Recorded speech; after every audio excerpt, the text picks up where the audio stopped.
every shot that they took. Well, I'm a born shooter, lethal with the verse and the hook. And I was more evil than what they could write in a book. I've been a target for a while now. They're wishing I would go die wild, but now when they see me, they all wanna keep me, cause everybody gotta bow down. I don't even want the crown, that kind of thinking ain't even allowed. I got a kingdom and I got the crowd, off in the sweat of my motherfucking brow. But now I see everything clear, you're not smoking some mirrors. Hate me for how many years, but just like the smoke, they all disappear. Where did it go? You think I care? Answer is no, let them roll away in despair. Didn't you know I'm the boogeyman they fear? Don't let them fool you with that bullshit. Bring them to their knees, have them praying like the pulpit. Let them know that shit ain't cool, bitch. And I get twisted like a screw when it comes to getting food. You don't want to smoke, motherfucker. I bet you won't come and see that you don't want to smoke, motherfucker. You don't want to smoke with me. You don't want to smoke, motherfucker. I bet you won't come and see that you don't want to smoke, motherfucker. You don't want to smoke with me. You fucking jokes need to do better than ghost write negative post. I wipe my ass with all your quotes like burning bread, your fucking legacy's toast. I probably said it most, you gotta keep your enemies close. You ain't a friend, you're a wolf in a cloak. Hoping you joke and your homemade of smoke. I put the blade to your throat. Simply put, this ain't the way you should go. You've been warned, I won't explain it no more. It's not debatable, I made it so we can see all the cracks and the holes. And you're deflated, dissipated, like a taking control of a situation created by lack of the know. But still you spread it like it needs to be sold. And you're just grass to be mowed, bitch. You don't want to smoke, motherfucker. I bet you won't come and see that you don't want to smoke, motherfucker. You don't want to smoke with me. You don't want to smoke, motherfucker. I bet you won't come and see that you don't want to smoke, motherfucker. You don't want to smoke with me. How many times can lies on the mind and cause a demise? Say your goodbyes isn't the right plan. So food for your thought, man, we're just swimming in as a low jam. And I am the short distance in the dark and the hours about like some crawdad. Leave me when I say it's all bad. Traffic can get to the law sad. Government wants us to fall flat. Hoping that we're just call back and teachers giving a ball at. Oh, cause the system is garbage. This has been flooding the market, cause they just see us as a target. You don't want to smoke, motherfucker. I bet you won't come and see that you don't want to smoke, motherfucker. You don't want to smoke with me. You don't want to smoke, motherfucker. I bet you won't come and see that you don't want to smoke, motherfucker. You don't want to smoke with me. I've been fucking niggas since the 5th grade. Really ain't no difference if that nigga gay. Blood satellite. We're a little bit late. We're back. How you Yeah. feeling? Yeah, we're back. That is a bad start. Oh, fuck. What doesn't kill you simply make you Legalize nuclear bombs. Thank you for holding for that one. How you doing? Glad you've got the soundboard. I'm doing better on the live streams. I need to do better. I need something to happen. Man, we got a lot to talk about. I was proposing I haven't told you this, but I was proposing a new template for the show because we have so much to talk about, and I was considering just doing Charlie Kirk all the time. Yeah. Okay. What do you think? What do you every show has a segment, like a Charlie Kirk segment, or what? No, I just think like the show is just Charlie Kirk. In now. honor of Charlie Kirk, the show is just Charlie Kirk. Yeah, we're just not going to stop talking. All right. We're never going to stop talking about Charlie Kirk. I don't want it. Okay, that was a joke. I actually don't. This isn't a thing where I'm teeing myself up sarcastically. I'm not even going. You can't, because now if you walk it back, what are people going to think? Is he okay? Yeah. What happened to Dimes? What happened? There's a few things going on in the chat here. I just need to reference these before we get too deep in. So, Clippy 1985 said, "I'm 12, and what is this?" And that just might sound completely incoherent, unless you are a blood. And I was referencing this. I can't pull this post up because I don't think it's on X. I'm pretty sure it's on Blue Sky because the at's all weird. But someone named Patrick Cosmos. I'm just going to read it. He says, working on a new unified theory for American reality. I'm calling everyone is 12 now. He continues. He's quoting people. He says, "I'm strong and I want to have like 50 kids and a farm. Of course you do. You're 12. I don't want to eat vegetables. I think steak and French fries is the only meal. Hell yeah, homie. You're 12. Maybe if there's crime, we should send in the army. Bless your heart, my 12-year-old buddy." Now, I mean, the only response to that is this, but unironically, Yeah. right? Okay. No notes. Yeah, okay. I guess 12-year-olds make a lot of sense. What are you trying? What are you trying to say? You're overthinking it. I guess there's a lot of crime, so we should send in the army. I mean, what would a 12-year-old say? A 12-year-old would say, I mean, send in dinosaur. Like I don't know. Now it's probably like a 5-year-old, but you know what I mean, right? They would be like, you know what a 12-year-old is liable to say? What their teachers told them. So a 12-year-old would say, "There's no such thing as crime." My 5-year-old even asked that. So I'm just like talking about the government or something. He's like, "Can't we just get away from them?" Like, "No, dear, we can't." Well, can't we kill them? Can't we just shoot them? I'm like, you know what? You're right. Here's the thing: if you give kids just a morsel of truth or give them the intro to a problem, they will arrive at that by themselves. Yeah, it's obvious. It's like the politicians are. You say, "Hey, sweetheart, what would you do if every politician was lying?" And they say, "Put him in jail." Put him in jail for lying. Well, there's no law against lying, honey. Well, make a law. Yeah. What? Yeah, that makes a lot of sense. We should make a law against that and then put them in jail. Here we go. Why don't we? It's elegant. Some of this stuff needs to be massaged a little bit, but you've got a good foundation. Nah. I think okay, all right. Print it. Send it to the printer. No notes. Put it in Gothic font. You ever notice that the Canadian Charter of Rights and Freedoms isn't in a cool font? Coincidence? Yeah, they really dropped on that one. There's another thing in here. Oh, Clippy is also asking, what is the Sunflower Society? Sunflower Society is a good friend of the show. We encourage everyone to check out the Sunflower Society. It is a channel on Telegram that we've stolen some great things from. Like any good Telegram channel, it's very incestuous. Everyone's stealing everyone else's stuff. Yep. So here's the thing: if you follow these 7 channels, you'll see the same stuff again and again, and that captures the sensation of TV. You're always wondering, like, people don't just like hang out and flip through the channels anymore. You can do that. Yeah, but it's with memes. Yeah. Oh, Winkler's Meat says that this better be good. There is a new primitive technology video. I don't know. Do you know what that is? Anytime, you faggot. Oh, by the way, I go quiet though. It's because I'm watching the new primitive technology video. You have a different photo and people are upset. Yeah, I have like 4 operating systems on my computer now because they're switching things around. That's suspicious. Why? What's that about? Other drive, I couldn't get it in time, so this is an old pic. This was my profile picture like 2 years ago. So 4 operating systems. I don't know about that. You know what I got? I got Ubuntu, boo, and I got Win 10 and Win 11, and then I got proper Win 11 on an SSD because don't run Win 11 on a. Okay, so I gotta tell these people something. All right, so we had, I don't think we even covered this on the show. We had a baby shower recently for my soon to be. He's acting surprised like he wasn't there.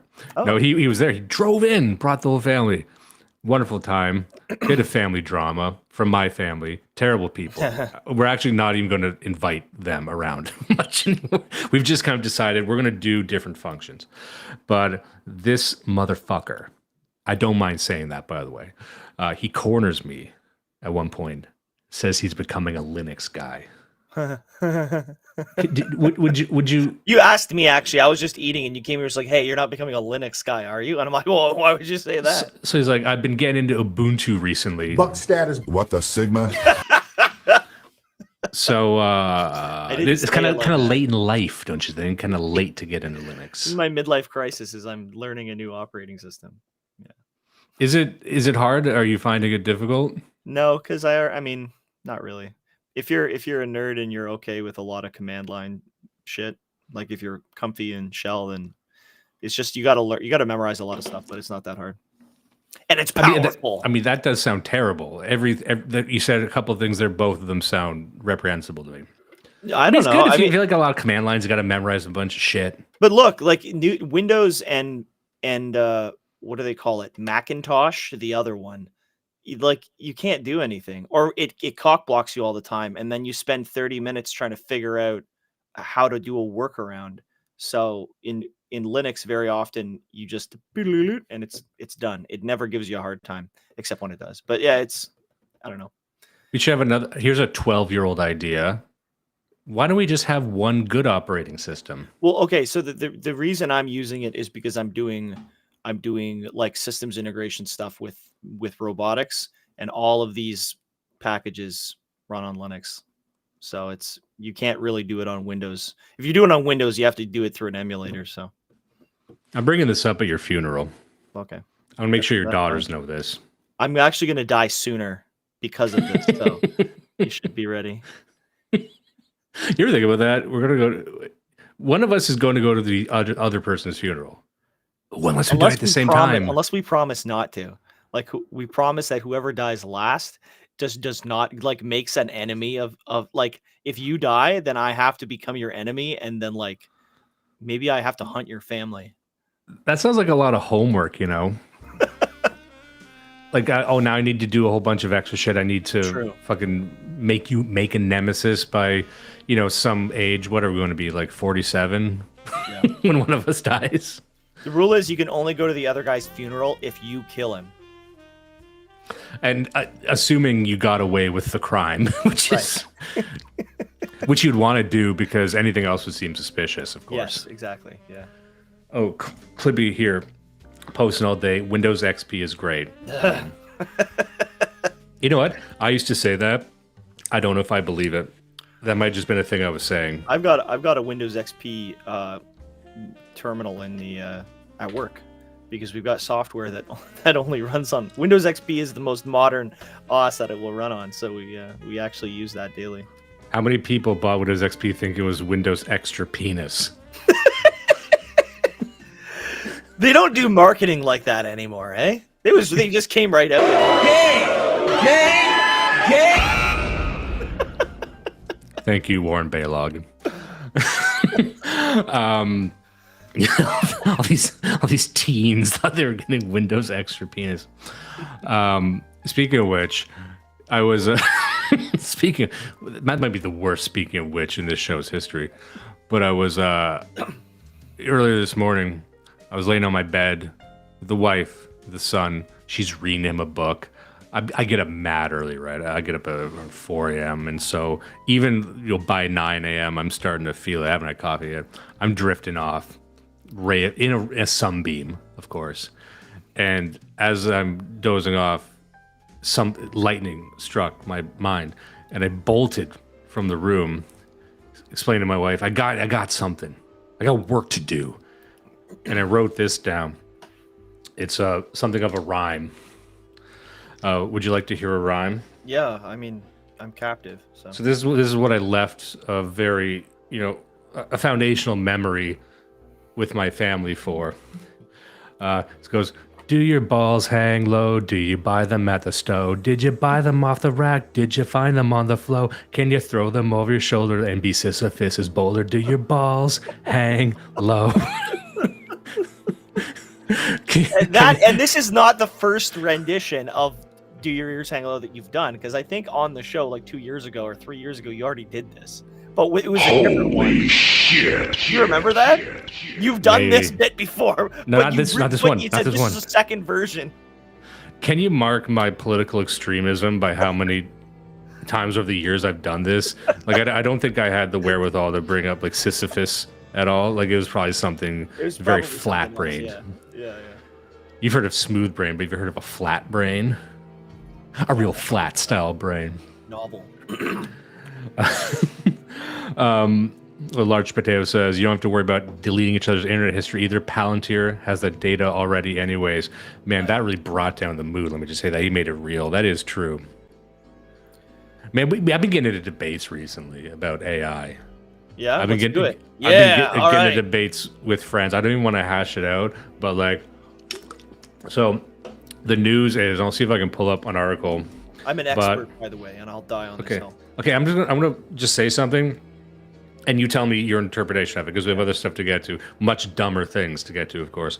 But it was that I read two things recently. One is that the AI speculative investment bubble is about to burst, and secondly, that firms have been overstating how many jobs that they're getting rid of to replace with AI, and in fact, they're just using it as a cover for H-1B visas. And that, so they're just lying about the effect of AI on the organization. So I gave you, what do you think of that, first off? Yeah, immediately, I think those are both true. I think you could really just argue like scale or timing, but it's true. Keep going, I'm pulling something up here. Oh yeah, I mean, absolutely. The thing with the AI covering for H-1B is kind of two birds with one stone, because on the one hand, it increases their increases the value of the AI companies, and everybody's kind of riding that bubble. But the other side of it is obvious. They can excuse a lot of hiring and firing and training your replacement, and they can also excuse the absolute crash in service quality. Right? It's like, am I talking to a stupid computer or a brown guy? That is true. So I'd made a point. I was talking to Sean Weiland about this and a few people in our community, because a lot of people are excited about this, and a lot of people are calling, they'll say AI is a scam. And this sounds like I'm just getting into the semantics of it, but I just said, I look at what you're probably talking about, which are LLMs, language learning models, as just a subset of the larger AI investment class, because artificial intelligence as something to invest in has been around for a long, long time, and LLMs are sort of what they, like, one application that really hit the scene relatively recently. Sorry, you're about to say something. Yeah, it just felt like you changed the statement there, and I want to be clear, because earlier you said that there is an AI bubble and the bubble is going to pop, and then the other statement was AI is a scam. AI is not a scam, but it is a bubble, right? The scam is the companies themselves taking more money than they're worth. But AI as a technology, even LLMs on their own are already revolutionary and are completely they are changing everything. They're just not changing everything the way that people think they are, both in terms of quality and quantity. But they're not a scam. They're fucking real, for sure. Well, because one thing I had said was people use the term bubble, and it's important to remember there's many different types of bubbles, right? There's the tulip bubble, comic book speculation bubble, there's consumer goods bubbles, then there's investment bubbles, then there's the .com bubble, which was different than the real estate bubble. And again, it sounds like I'm getting bogged down in the semantics, but it's very, very important. So when you look at the .com boom and bust, that was really just like people writing a website idea on the back of a napkin and selling that and getting millions of dollars investment for nothing. Whereas with the LLM bubble, I'm using the term LLM bubble specifically here because AI as an investment option has been in existence we could just talk about open AI, because when people say the AI bubble right now, they're not talking about neural nets and machine learning and machine vision and these things that have been around for 30 years. We're talking about open AI, right? He's saying that's how LLM means. Okay, am I getting LLM wrong? Because that was language learning model or large language model. Large language model, whatever.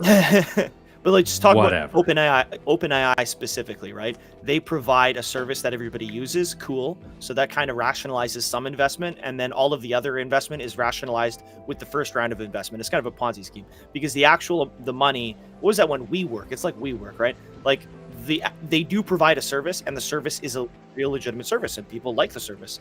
But the evaluation of the company is 1,000 times the actual profitability of the service. And the ceiling that companies like OpenAI are hitting with LLMs has to do with compute and literal electricity. Yeah, well, that's what I was going to say. It doesn't matter how good their model is; they can't get outside of that.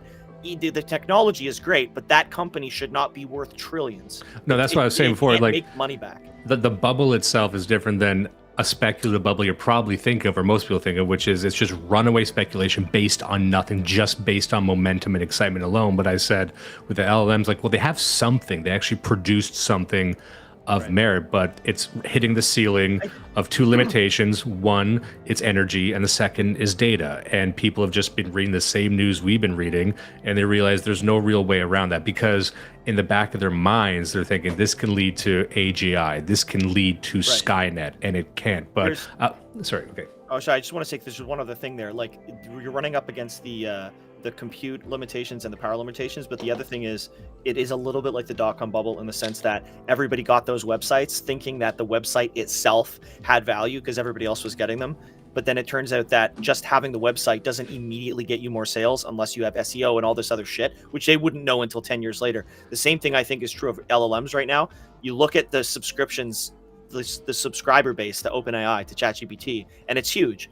But how many of those companies are actually, for how many of those subscribers does ChatGPT actually improve their productivity? I would bet for half of them, it actually decreases their productivity or decreases their quality or efficiency because it's not used correctly. That doesn't mean it's a bad technology, but everybody's jumping on the train because it's kind of like an easy, lazy thing that I used to see job openings, and I don't see them anymore, for AI prompt writers. There's like a good 4 or 5 months there where they're hiring people just because that was a big part, because no one can write prompts correctly. Apparently in the software space, now I'm just hearing this third hand, but apparently they have like cleanup software engineers whose job it is to just go and fix vibe code that was written by retards like me, GPT. So there's a whole other type of job now, people having been paid more who wouldn't have been paid before just to clean up the mess that AI is making in software. I was also pointing to what was interesting, because if you look at the ascendancy of these LLMs, it started not that long ago, only a few years ago, and it was very, savage at the start. The images it was creating were very dreamlike or nightmarish, and it seemed that, and you see this with Grok in a lot of ways, where they made this thing, and you can do a lot of things with this thing, and they kind of let the market decide what it would be good for, and it turned out that, and I guess we have ourselves to blame for this, all anyone wanted was images. Because you can probably do a lot with these models, but it turns out all anyone wanted was images and help with their homework and writing emails. And so that's why when you look at Grok right now, all they're promoting is images. And not only that, very specific type of images. There's a lot of images it can't produce. But I don't know if you ever went on the Midjourney Discord back in the day. I actually still use Midjourney. I have an account with it. Yeah, Midjourney is good, but you go in the Discord and you're in there with different users. You can see what they're asking for prompts. It's hilarious. It's all Indians asking for images of themselves as Super Saiyans. Yes. It's all fucking Asians looking to be animals. That's a great point, right? So companies that the technology they're offering is something like that, like Grok, or to some extent like OpenAI, you have people that, yes, they're paying the subscription, but is it like Netflix where you're getting the subscription and if anything it's just making you fatter and dumber, or is it something that is increasing efficiency and productivity in a scalable way? Because that's the claim, right? Is that these are actually making the world better, but really it's like a seed oil company. Like all you're doing, you've got people hooked on this, you can get them to pay $12 a month, but it's just making them sick. And at some point they're going to stop paying when they realize it makes them sick, or maybe not, but you can't scale that. You can get $12 out of 8 billion people. It's not going to be enough for a $1 trillion valuation. Yeah, absolutely. And so to return to the start, of course there is a bubble. There's no question about it. What they were kind of implying was that this would effectively kill AI research, or this would show that it's just, what did Sean Weiland say? A pig in a poke is what he said. A very frustrating analogy, especially when someone keeps saying it. So I don't fucking know. It just means bullshit. It's just bullshit, right? You're a pig in a poke. I mean, we're all a pig in a poke. Yeah, true. Because of modernity, and but I'm like, AI is going to continue in some form, and I guess the point I was making was it's going to continue in its worst form. Because private investment, flashy investment, may fall by the wayside. But remember, in the wake of the dot-com bubble, we saw Amazon rise from the ashes. Because one thing about the dot-com bubble was the ambition behind that excitement was correct. It was just early. The ambition was e-commerce is going to change everything. Now they thought there's going to be no more stores. Of course, that didn't come to pass, but it did. It was a paradigm shift in commerce generally. So all that. So with AI, you're probably going to see this in 5 years. The scary part is, what if it's just Palantir? What if Palantir is the Amazon of AI? I mean, Amazon could very well be the Amazon of AI, considering they own 3/4 of the fucking internet. But putting that to the side, it seems that Palantir is making the largest play for AI because, what I was saying to some of these other people was they just think AI is for LLMs in the interest of creating automated general intelligence, right? And I'd said, well, no, AI has many different facets. Like you can apply AI in a bunch of areas, basically like data processing.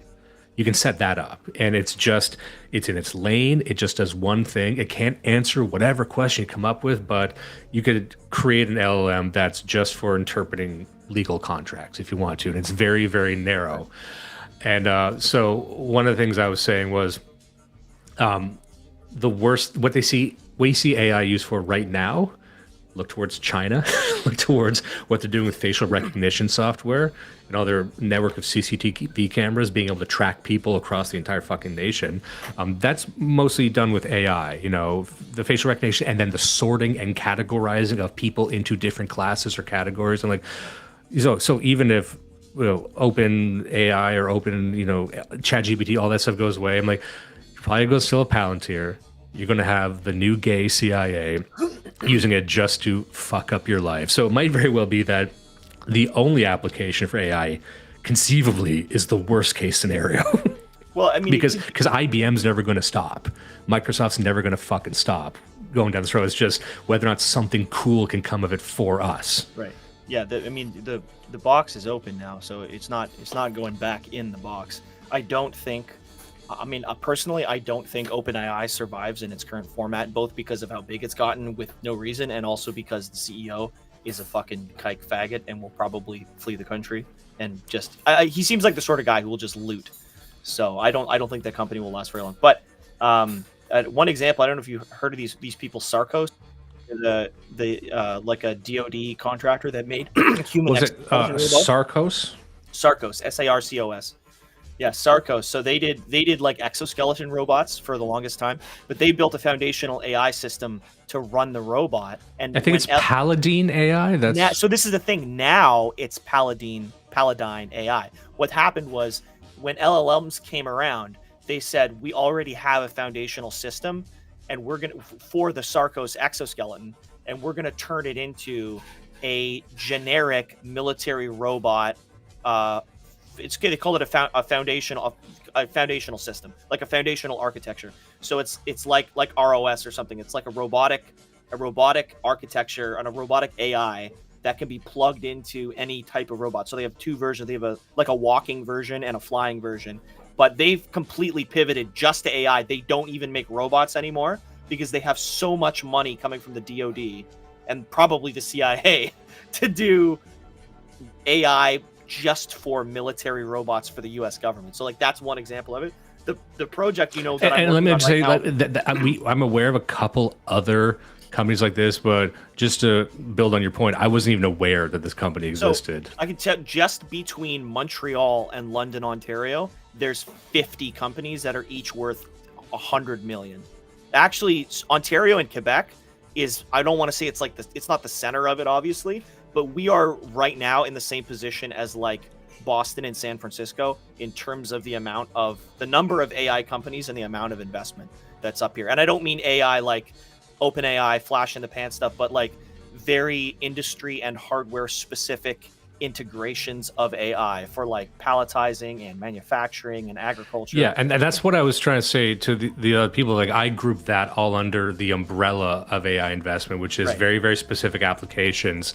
And I don't see a lot of people complaining about those applications. All they complain about is we don't have Skynet yet. This is stuff where people get a pilot out there, and it's actually the ROI for the corporate, the clients of the pilot is huge. So they just want to buy more, and that actually does scale, and it starts spooling up. And now those companies are worth hundreds of millions, and they're actually worth hundreds of millions. They're doing hardware deployments globally, but I don't see even $1 billion worth of deployments from OpenAI. I just see a big fucking sucking vacuum. So yeah. It's people hoping that, man, I hope they get sex robots up and going, and we could just put this and that. Dude, It's only a matter of time. It's frightening what is going to be possible. The other thing I wanted to hit on, because I hear this. I was joking about being an expert. I'm not a fucking expert about this. I was being sarcastic, but I do talk to a lot of people about this because it's in my field a little bit. And the big thing that nobody's talking about is the data, right? We think of LLMs as so powerful because these motherfuckers stole our data. It was trained, the general LLMs, right, are trained on Reddit and Wikipedia and people's private conversations and Facebook posts. But if you, for the example, worst sources, let me just put a pin in that. Like the worst sources. Yeah, and then you can get models that are trained on like old textbooks and things, or like technical documentation, so it can understand math and science. However, if you wanted to get past a language model, like specifically a human language model, you get to something like data analysis. You need a data set. Well, most data sets, like big data sets, are private. There are some open source ones, but like, for example, in agriculture, a data set that just using a random example here, tomatoes. If you wanted a data set of like 5 million photos of tomatoes at different growth stages in different light levels with different diseases, different weights, different, upside down, and this one has a scratch and this one has a bug. And then all of that has been tagged and analyzed and you build a net out of it. That doesn't exist yet. It doesn't exist. Once that exists, it will be worth millions to the companies that are doing hardware deployments in agriculture. But the data set doesn't exist, and anybody who's in the field knows now that they need to keep their data close to their chest because the data itself is valuable. You can't go and take these pictures anymore, right? You can't just I think my point is, like, the cat's out of the bag that having all of your data out there and accessible is literally burning money. It's throwing money away. So I think that's forward, a big within thing 5 years, anybody who has access, like if you have example, if you run like a greenhouse conglomerate and you have an ERP system, and on that ERP system, you have tons and tons of data about your plants and growth rates and things like that, that needs to be locked like fucking Fort Knox, because you can license the data now. That data is worth millions. It's once the hardware exists. Well, and I think this is a big component of what they would call dead internet theory, because people for a long time had the promise of the internet being the sum total of human knowledge. And if you really look, if you actually try and find the information, it's not there. You're really restricted to what Google gives you, but it's like a few key journalist outlets and Wikipedia and Reddit. Like, that's it. But if you want real academic stuff, you need to pay for it. You need to pay a pretty penny, or you just don't have access to it unless you're inside that institution. And that's been the case for quite some time. Yes. And I always thought that was interesting, that these can't be crawled by search engines. They're not accessible by anything. And I think just the data centers that matter have seen this coming for a long, long time. Yeah. And just say I agree with what you're basically. I'm agreeing with what you're saying, but trying to act like I said it. Like I was thinking it, then you said it. Yeah. It was. I mean, it was your idea. I mean, what is an idea? What is fucking anything, right? Sure. This is an open source idea. But we ended up debating about AI. I call one of my friends an imbecile, which I had to walk back later. Like I was gaining a reputation of being a curmudgeon, and I really don't want that. I don't want to be the guy who gets too comfortable and flies off the handle, because who gives a fuck, right? Yeah. We have important things to talk about. You know the song Grace 2 by The Tragically Hip? Nope. You ever heard that song? Nope. It's a famous song. So we got some lyrics for that. Here we go. I'm not going to try and sing it too well, but he said, "I'm fabulously dicked. Come on and just blow." She kinda bit her lip. Geez, you don't show. But I can guarantee my tip hits the floor. His tip hits the floor. I'm a total pro. I've had sex before. Bam. I go to Pound Town. Down. Born ready to goon. I'm with pills and sperm and patience. And I praise Jews. I don't have an ending for that. I do actually know the song now that you sang it. I know the one. Yeah. Good. Thank you. Appreciate it. That's not good. That was when we worked on with some of the boys. It might, if you know that song, you're gonna have a great time on this podcast. Bill Dispenser just says, "I hate that." I just say this is my favorite subgenre of the gay parody. It's one we keep doing. I started doing it by accident, but it was the guy who's bad at sex and everyone's mad at him. Doing just the day, I'm not going to do it. I can't remember it, but it was a version of "Lose Yourself" by Eminem, and he was just at a gay orgy and he sucks it in. And they all just fucking beat his ass. just not being good at the gay orgy. I love a guy who's not good at sex. It's like, fuck you, because the world's involved. Randall Sugar Dimes once again trying to destroy the audience. Yes. You know, Violent times. do you know where you are? What do they expect? You want to listen to a funny song I heard? I actually had like a few people send this to me. Let's do it. This is, let me just pause this music for a second. This is created by someone I like by the name of Crack Amico.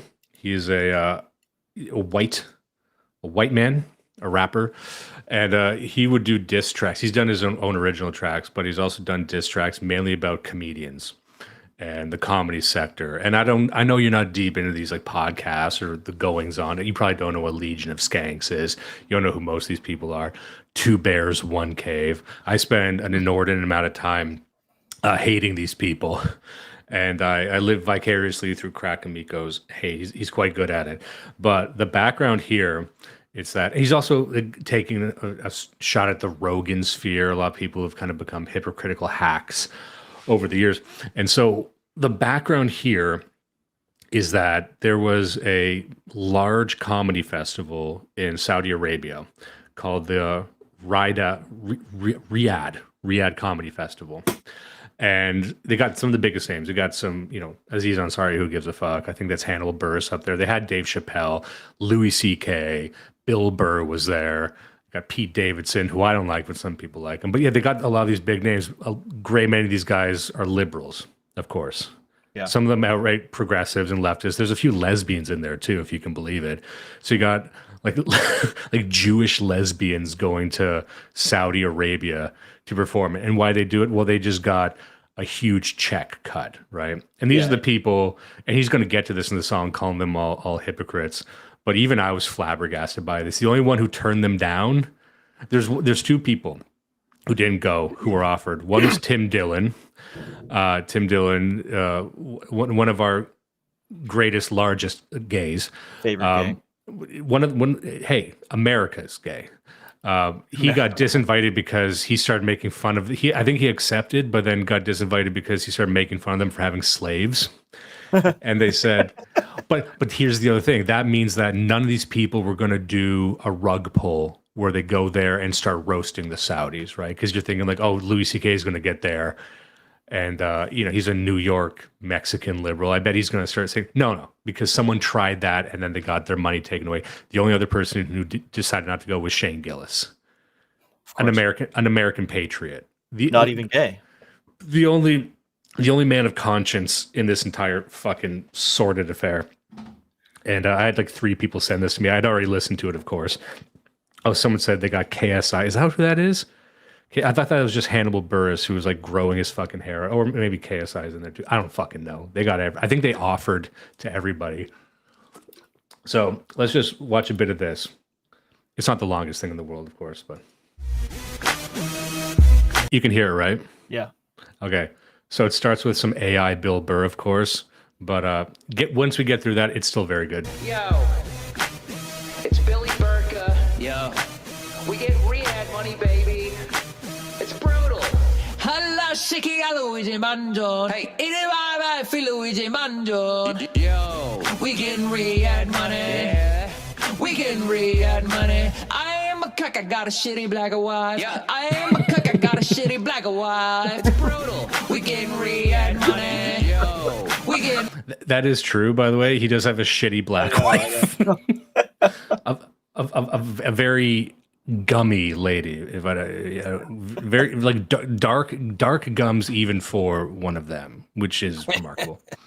Re-ad money. Now that re-ad money got them selling they souls. If they wasn't telling jokes, they be selling they hoes. They do anything for dollars, even say a prayer to Allah. Balaclavas on their faces just to pack out a show. Whoa, Chris Stefano, I had to let you know this festival might rest your soul. They colder than the Eskimos. The episodes you drop must not be making no sense.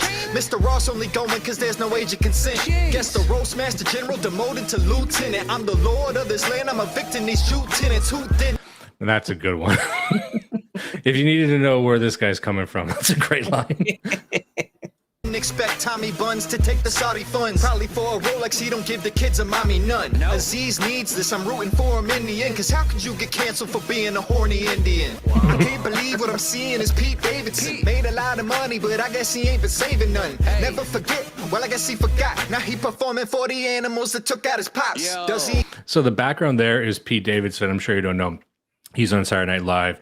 He was shopping around a story to anyone who would listen for the longest time about how his father died in 9/11. His father was a first responder for the firefighters in New York. Yeah. And now he's performing for the fucking Saudis. Yeah. I mean, this is where like you're watching this, and if you know this going into it, like I'm not even laughing. I'm like, I want to see you exploded, you piece of shit. Like I feel some kind of empathetic connection with his father's ghost. I want to see him put inside of a fucking, one of those I don't know what we call this machine, but it's a machine just set it up to squish things. You seen these? People put Funko Pops in them. A squishing? Yeah, like a big like testing the compressive force of something. Yeah, like a hydraulic press. Yeah, hydraulic press. So I like to see his fucking faggot head put in that. Anyway, shredder or a hammer mill, or there's all. You could something. Just try a little bit of each.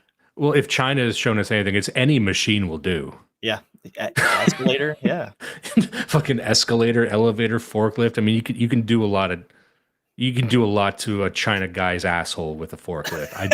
I don't mind telling you. Even know, and shit probably got bad friends like Saudi Santino and Hammer Robbie Lee. Pulled that little penis out on stage where he gonna be a goner first time out in the country. Unless we count in Tijuana. I wonder why they canceled on Tim Dillon. Probably cause they heard about the men that he been drilling. Not ratting, I'm chin chilling. But what about Miss Whitney? Voice for strong women? Bitch, you gotta be shitting me. I remember you vividly, sliming Delia wickedly. You headed to a place where they treating women maliciously, beating the bitches viciously, physically. Yeah, of course, Whitney Cummings is a feminist, right? You probably don't know her, but she's an aging feminist.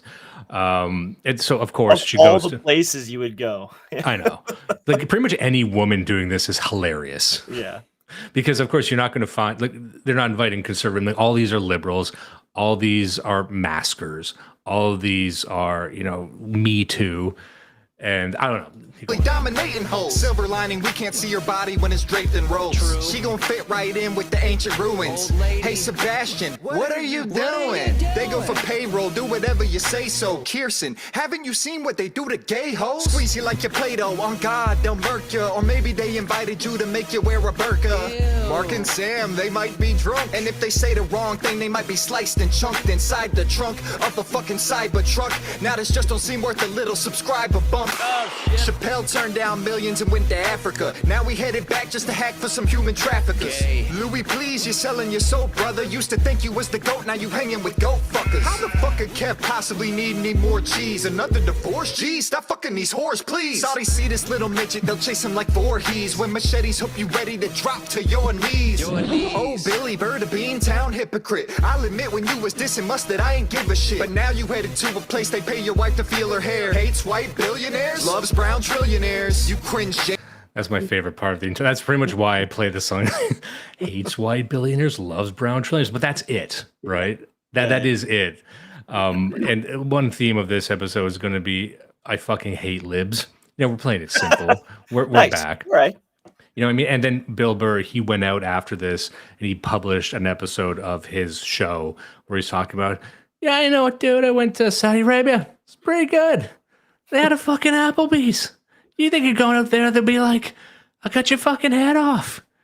I'm like, please, dude, what the fuck? I go there and it's fucking Starbucks. There's a fucking Starbucks. You walk out of the airport. Can't be serious. Like No joke. Like this, like Mr. Anti-capitalist, Mr. Defund the people who fund, whatever the fuck they're saying. It's such a boomer thing though. Like anybody who knows about how their country operates, like it's a tourist attraction. That's like being like going to Haiti on a closed resort and being like, the breakfast here is great. It's like, yeah, they on the other side of the fence, they eat children. You can see them from here. Like, to be fair, on my side of the fence, it's a real Temple of Doom type situation where I'm eating eating chimp ribs and also black skulls. That's why you go to Haiti. You go to Haiti because you want to eat black people.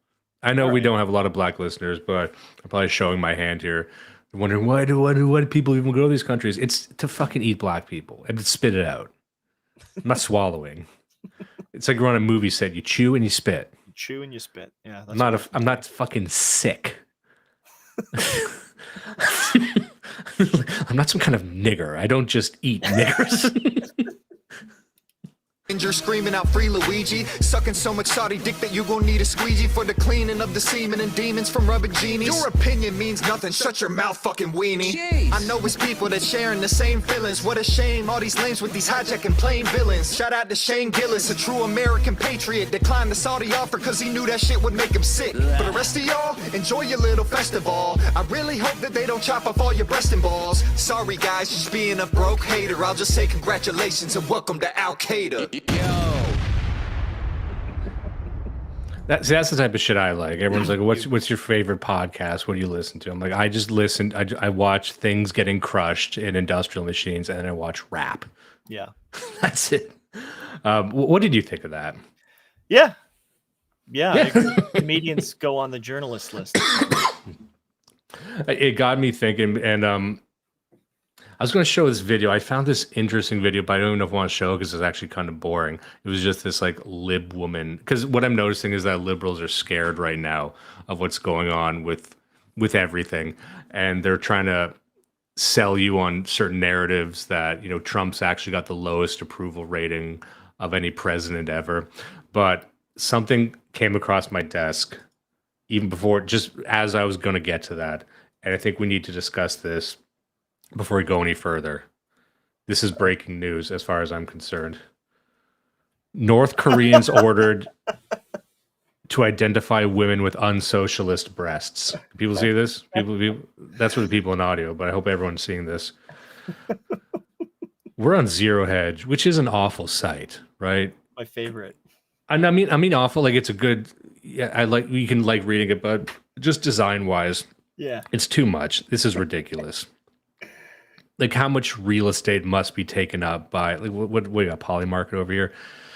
North Koreans ordered to identify women with unsocialist breasts. Authorities in North Korea have been ordered to identify women with unsocialist and bourgeois breast implants, the Telegraph reports, citing local media. So this is also news. I love the edit. It's got her tits go over Kim's shoulders. Yeah. and he's furious. He's so mad. This is a man who does not like boobs. What do you think? What do you think about him? It's hard for me to imagine him having sex. You know what I mean? It's hard for me to imagine Koreans having sex, if I'm being honest. Yeah, Koreans are surreal, man. And they make very sexually provocative videos. I see them dancing. I see them gyrating. It doesn't connect. What do they say? They're compensating, I think. It's performative. Volstrom says, I can slave her. I've never heard that before. I like that. Nice. So undercover agents, I like this. Imagine being this. Like you are the titty inspector. And undercover agents are now groping for enhanced women as well as for doctors who perform cosmetic procedures, primarily around the city of Sarawak, with perpetrators facing potential detention in the country's labor camps. You can imagine there's an entire prison of big-titted women, right? Then people are claiming they're trans so that they can get sent there. You think they have trans in North Korea? No, they must. Well, maybe it's like Afghanistan where they don't have not supposed to have trans, but they don't have gays, so the gays have to just be trans. It's because I can't imagine you know, a heterosexual Korean. It's hard for me to imagine a homosexual Korean. You know what I mean? Yeah, they're very. It's like when in French, there's the masculine and the feminine words. I'm like, well, it's this word does not have a penis. This word does not have a vagina. Like it's. I mean, you can imagine that in school. You know, you're writing French out the masculine or the feminine verb. You can indeed draw either on the word. They actually can't take marks off for that. If anyone was wondering, Neat trick. it's not wrong. It's not incorrect. A lot of people forget that too. Like you can do that with math as well. You're writing out your equations. You have to show your work, of course. It's important to show your work to establish that you understand the problem. But you can show extra stuff. You can write out numbers with knives. You can write it out with not swastika, but like a lot of tiny swastikas, like drawing the 4. So you really have to like zoom in to know that they're swastikas. You can do that. And if it is correct, like what are they going to do? Fucking fire you from school? Yeah. What are they going to do? Dock your pay? It's free, buddy. It's free fucking work. I'm a slave. I'm a slave to the fucking geography class, right? It's like, you know, you're drawing a map. You can't draw it upside down, right? They won't know you drew it upside down. They say, what the fuck is that? You flip it on them. Say, hey, guess what's right side up? Shit, they don't even know what you did. So you put the labels on. They can tell from the writing, probably. You That's didn't true. think that one through. She look at that. Is that all fucking penises and swastikas? Like, no, because I got greedy. They're not supposed to. I tipped them off. That's why I was suspended so much.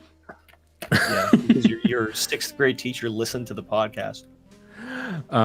Larger Potato says, of course, all French words are feminine. This is true. When we went to Paris, it was the damnedest thing. I told you this at the time, but I was thinking about recently how like the men sound feminine, but the women sound masculine. There's something about when women speak in French, their voice lowers there. I can't make heads or tails of it. It is an androgenizing language in that sense. The controversy bounced in the headlines after a dropout medical student was busted performing the surgery out of his home. These guys are just doing it in their kitchen. During his trial, prosecutors displayed his surgical devices along with imported Chinese silicone breasts and bundles of cash. You would think that in a country like that, they could, you know, like hay or iron ore, right? Yeah. What did they do? What did our forefathers do when they wanted fake breasts? They didn't have silicone. They didn't. I mean, they didn't.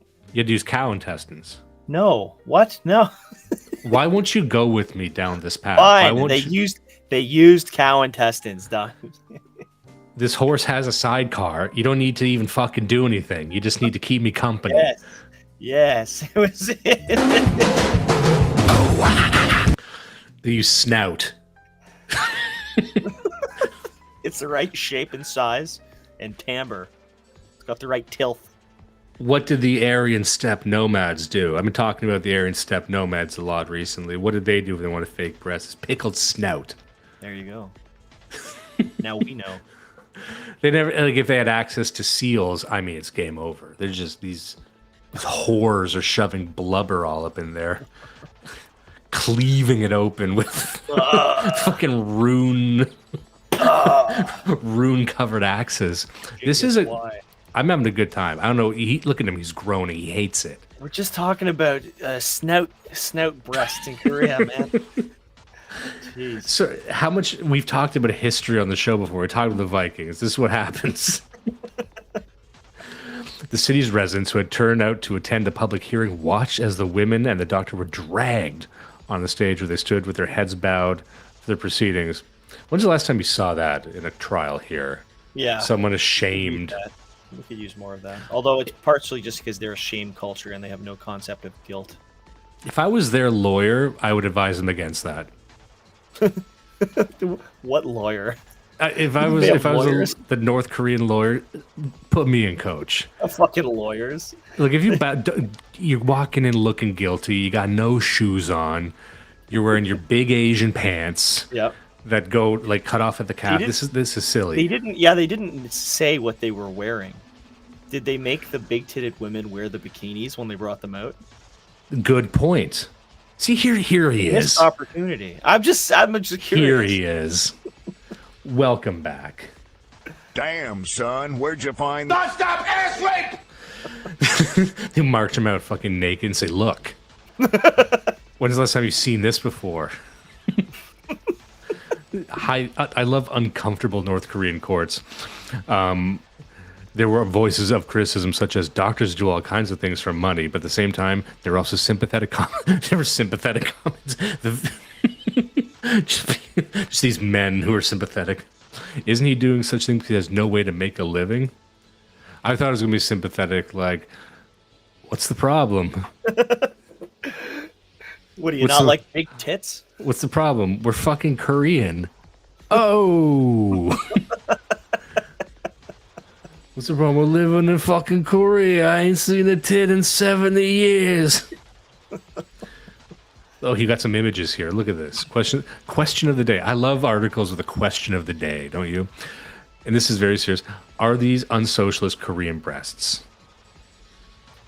Now, I guess that is a question. Before we move on, what is your read on the situation? Is it capitalist or can it be socialist? I don't know if any of this is even real, but yeah, I mean, it's absolutely not socialist. Because these look like AI. Yeah, right? I don't look. That one has a zero hedge hat on. Okay, well there you go. So, Okay. like they're not like, I don't even know if those were from. Was it too much? They just took the opportunity to throw these fucking photos in. Tyler Durden just had to say, like, "Oh, I've been waiting for this moment. Waiting for the opportunity to put some big tit Koreans long form." I'll tell you what, he didn't even need to open up Grok for this. He just went into his fucking folder and pulled this out.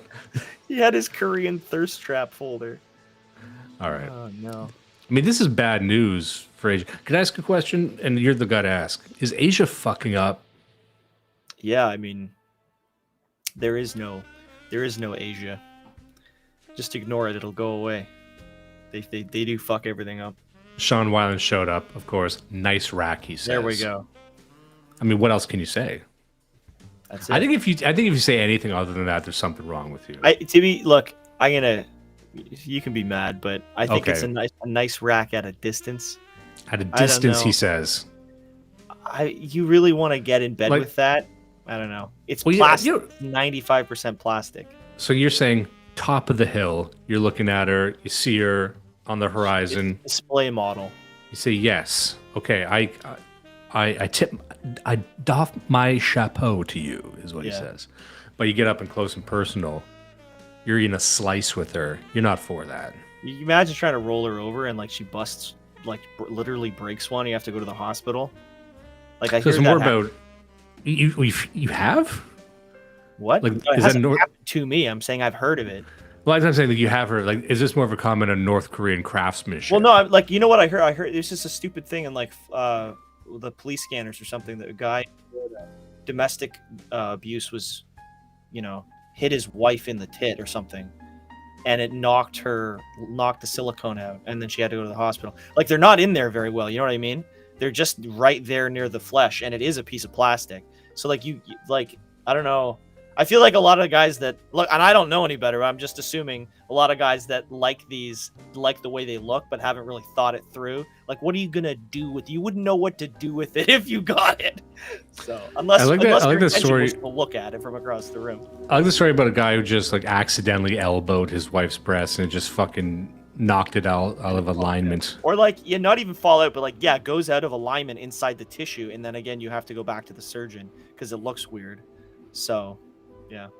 You know what? I really think, and this is my nuanced take on this, I think if you are to have fake breasts, they should be painfully obvious.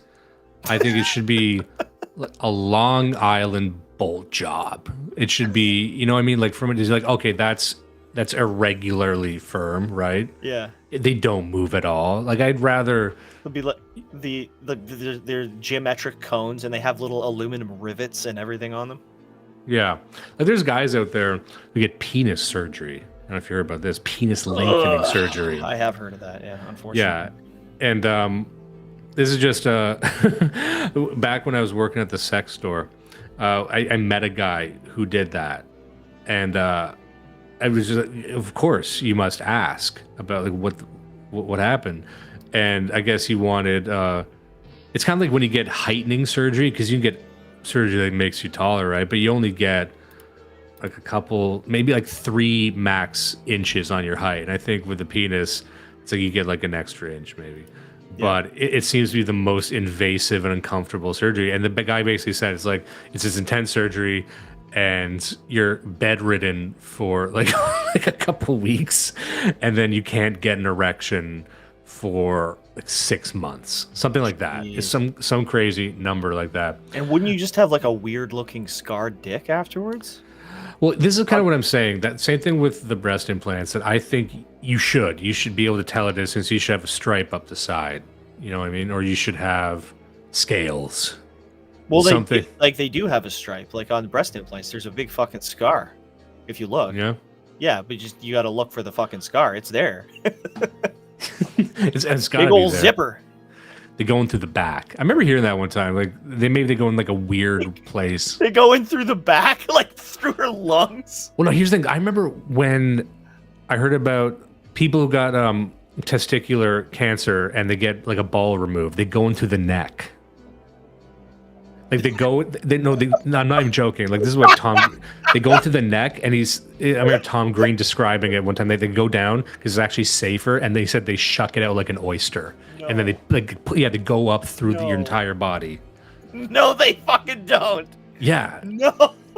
Yeah, it's like one of these weird things. You where heard like Tom Green say it. It's fucking ground. Yeah, he hasn't changed his story over the years, man. No, but it actually makes it like sometimes when you do these surgeries, you're going through like weird locations. Through the neck, you go to traverse the entire body inside the bone, like a meter long endoscope, just to get to the balls. So that the one breast implants. Bizarre thing I have ever heard repeated. I love that. I'm going to tell people that's true. Well, you should, because it is. And then also with the breast implants, like you got to go in through the ass. Yep. Can you imagine? It's just got this hideously scarred up ass. This going through the back. It looks like you were a slave.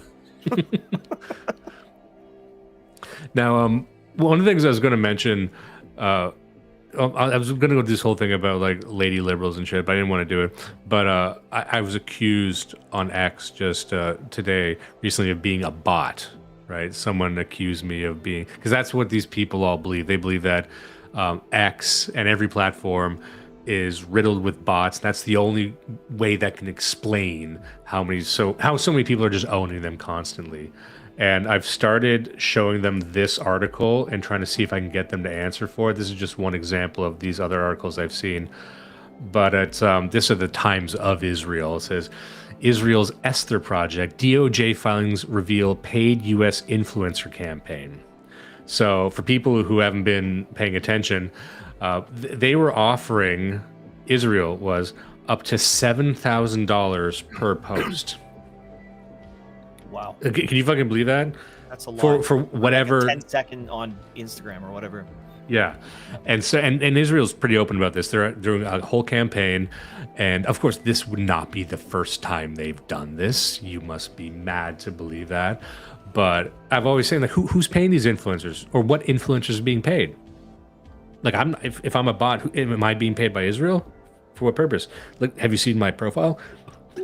But I just like to remind people that how many I'm not trying to throw anyone on the bus here, but how many people would switch sides for Israel for $7,000 a post if all they were asking for was just say that there's a problem of low IQ anti-Semitism now. Yeah. Hey, I don't know, where do you think that new basketball porn Patrick fucking Casey's driveway came from? I'm just asking. I don't know. Who's keeping Patrick Casey in fucking basketball shorts? Yeah. I mean, we laugh at it, but that is what it is. We've been saying for years that these people come out of the fucking woodwork, and suddenly they're funded and they have all the connections, and it is kind of interesting how open they are about it. Like you said, like it's an open campaign. I mean, $7,000 a post. You are literally, I don't know what the caveats are, but it sounds like you're just making millionaires out of anybody who will pin their reputation to Israel. Taken together, the filings show a multi-million-dollar push to saturate U.S. media and digital channels with pro-Israel narratives. I don't think they're doing a terribly good job. And this is the funniest thing that one of the things I probably said on the show before, but it's and you really got into this on the last episode by saying like you can't even talk to these people anymore because it's not just one cope, it's a matrix of copes that are all wound up like a corkscrew, where I've spoken to these people and by the end of the conversation they actually do believe that I'm paid by Israel. Because if you say anything pro, like, you know, anything that's like anti-Palestine or pro-Palestine, like they think that the far right is pro-Israel. That's their thing now that they're saying. Yeah. Like, well, the right, like the mainstream right, is pro-Israel. They're like the only group that is pro-Israel, but they don't. They've spent so long calling the mainstream right Nazis, they don't realize that us, the actual Nazis, are not the mainstream right. Oh, yeah, Mark Trouble says 7K post. Nah, dog, I'm holding out for that Saudi money because that's what they'll also accuse you of. Except that they're both in the same sphere of influence. It's literally the same group of people. You're taking Qatari money, right? There you go. The Cutters. It turns out everyone's getting paid except us. It turns out. Yeah, I always look back at this. Like, there's going to be a day when we're old. I don't know where we're going to be. Probably not doing this. But we're going to look back on this and think, damn, we're the only people who didn't make money at this. Like, maybe we'll wish, like, maybe I should have sold out to, I don't know. Do I have any beef with Qatar? What is Qatar? I don't know what that is. I'll take some money from Qatar. What are they going to say? You know, don't trust Jews? Maybe it's because we're already saying it. Yeah, they're not going to pay us to do something that we're already doing, dummy. They got to pay somebody who's neutral. We actually have to be pro-Israel for free and then get subverted, is what you're saying. Yeah. Do you got it in you? Do you got the horses for that? Can we do both? Have them like have a bidding war? Like we're dissident right now. So if we took Israel money and we did some Israel bits, but then we approach the Qataris and say, double it or give it to the next guy. I don't know. Yeah. I mean, we don't scheme nearly enough. I think. Are you sure about that? I think maybe we just suck at it. It must be, you know, I don't think the Palestinians are paying anyone to be pro-Palestinian. I don't think they have any money. You know what I mean? Yeah. Why would they? I just think we need to be pro-Israel and then sell out at some point too. All right. We're too nuanced. Nuance has never gotten anyone anywhere with anything. At least we're telling people in advance that the next time you hear us talking kindly about Israel, it's because we were paid $7,000. I'm going to make a broader point. If you ever hear something that you think is stupid that comes out of my mouth, you're wrong. And it's just part of, I'm working on something. I'm working on something. Just leave me alone. So Sex Freakman says, true, I think no foreign influence is a losing battle. We need to push for more foreign influence. Some Hitler fans are bound to show up eventually. It can't just be what are the Japanese doing? They're like they're the people who like Hitler the most, right? Like you solve the problem by flooding, like you just have like the equivalent of what are they, not the ADL, what are they called? The APAC, but for just every country. There's like a Romanian one and there's a Thai one and the Qataris. Yeah, man. We have people everywhere. I'll take some of that money going into Ukraine should bounce back to us. Yeah, we should have a Ukrainian lobby that's bigger than APAC, and all they want is cabbage rolls in school cafeterias. That's all they've ever wanted. Yeah. Pill Dispenser says the real treasure was the dollars we made along the way. Nice. A Bulbous Persona says, I'm Gen X. The sellout thing is foundationally programmed into my character, for better or worse. That Gen X are all about that too, right? You can't be a sellout. What did Kurt Cobain die for? What did Dave Grohl survive for? Yeah. There's one thing Dave Grohl stands for. It's not selling out, right? It's not slowly aging into being Reddit. It's like not slowly aging into being like an older Jack Black, like a skinny Jack Black. Going on talk shows and like being like amazed by things. Jimmy Fallon played the drums is what I'm saying. I don't want people to think that I hate the Foo Fighters. I don't know the Foo Fighters. they might be great. A Nick Nilsson blood satellite sponsored by PragerU. Have you ever, is Dennis Prager dying? Oh, I hope so. Have you seen this? He doesn't look well, but I didn't hear anything. I saw like an interview with him, and he was like bedridden or something, and he was just they were interviewing. Nice. I'm trying to find some news here, but like where I'm trying to find a news story. But yeah, there's like an interview. He's talking about Charlie Kirk, and he was just like in his bed saying he can't move his limbs anymore. They're interviewing him and he's in bed. That's good. Get him out of here. If you were bedridden like that, let's say your limbs stopped working, would you want people to know you're in bed? And this is a serious question. You know what I mean? Like if you were infirm and once ambulatory virile man was condemned to this feeble state, would you even want people to see you like that? No, not aside from my family, maybe. Probably not.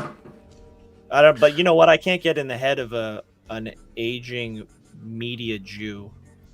I don't think there's any similarities between the way he thinks and the way we think. Everyone thinks that once they're like that, if they're infirm severely enough that they might wish for death to take them. Maybe. Seems common enough. I can't imagine that, but it seems like that's what people actually do at that age. Just knowing me as I've gotten older, you tend to gain a very intense wisdom about yourself as you age, and the young guys will notice this. I think I would feverishly cling to life in a very ugly way. Just knowing what I know about me, I would not go softly, quietly into that gentle night. I would openly, enthusiastically make myself a burden for everyone. I would say never feed me. If I can't chew, feed me soup. Just fuck. My last wish is to never die. My dying wish is to never die. So make that happen as much as you can. That's the Catholic solution, by the way. So you must choose life. You must always choose life. It's got to be pried from my cold, dead hands. By the way, make sure they're never cold and dead. Yeah. I have a lot of stipulations I've given to my wife about her death. And I'd be curious to hear what you think about this, because I don't know if you think about this stuff, but I do. Some men, real men, maybe your father or grandfather, they would say something like, just throw me in the trash. Or cremate me and toss me in, the stream where they drowned Kissinger. Something like that, right? Yes. But I've been very firm. I'm like, I want a family mausoleum. And she says, I don't think we'll ever have the money for that. They will, that's going to cost the family. We're going to go in debt. And I said, okay. I don't think you steal someone else's mausoleum? Like when they're not around, you just wipe the names off, and then how would they know? They wouldn't know. And it's like squatters' rights. Like if they're not there, you just change the locks and throw all their guys out. And then what are they going to do? It's a civil matter, right? And you're dead. So it's actually beyond a civil matter. This is a matter with the Grim Reaper. I don't know if you heard about this guy. Yeah, this fucking guy. Yeah. Heard about this guy? Let's pull something up here real quick.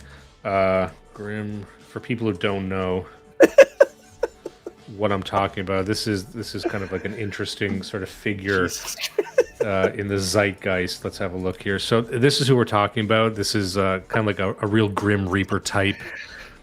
Like you got the scythe. He's got a cloak. This is the guy. You don't want to see this guy.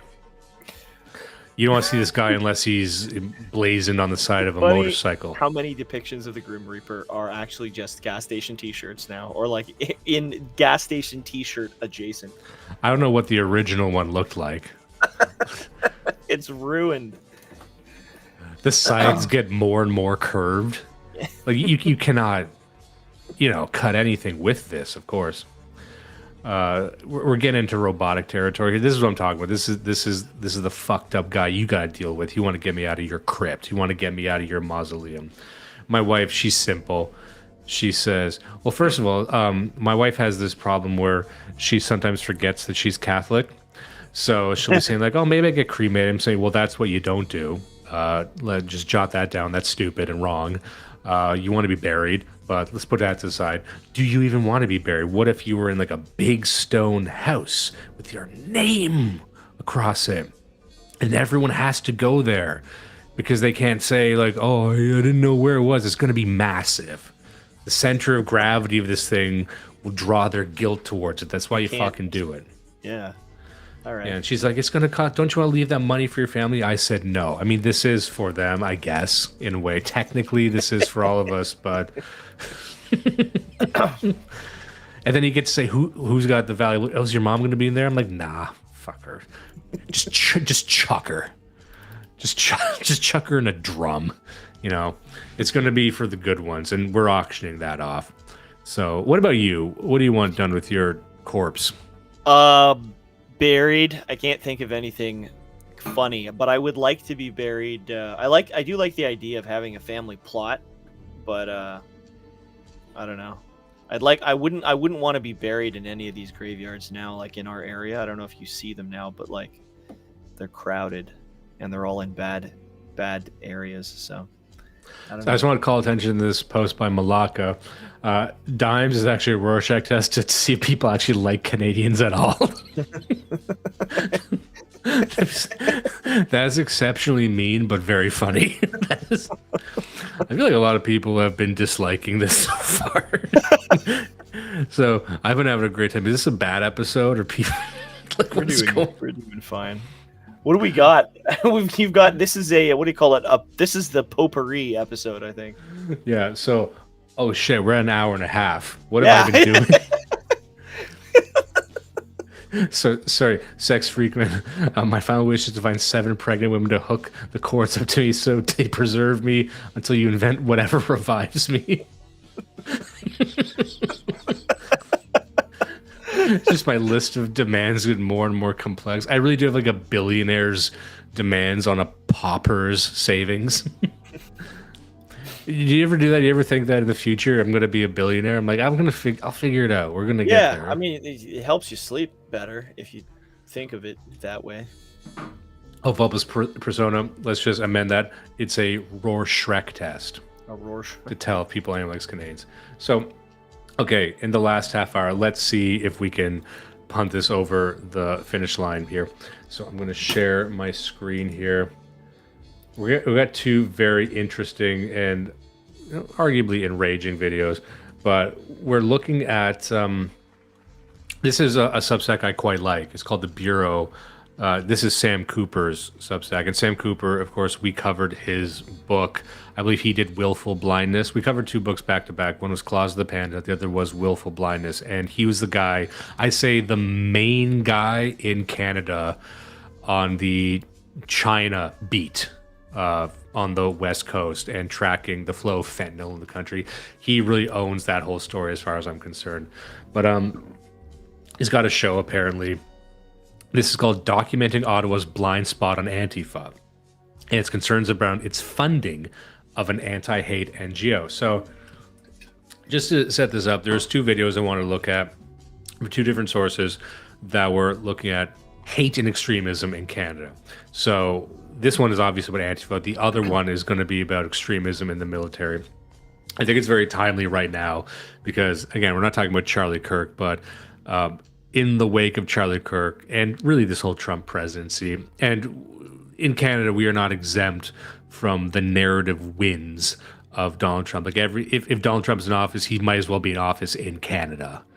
No one's talking about the shit Mark Carney's trying to pull, except psychos like us.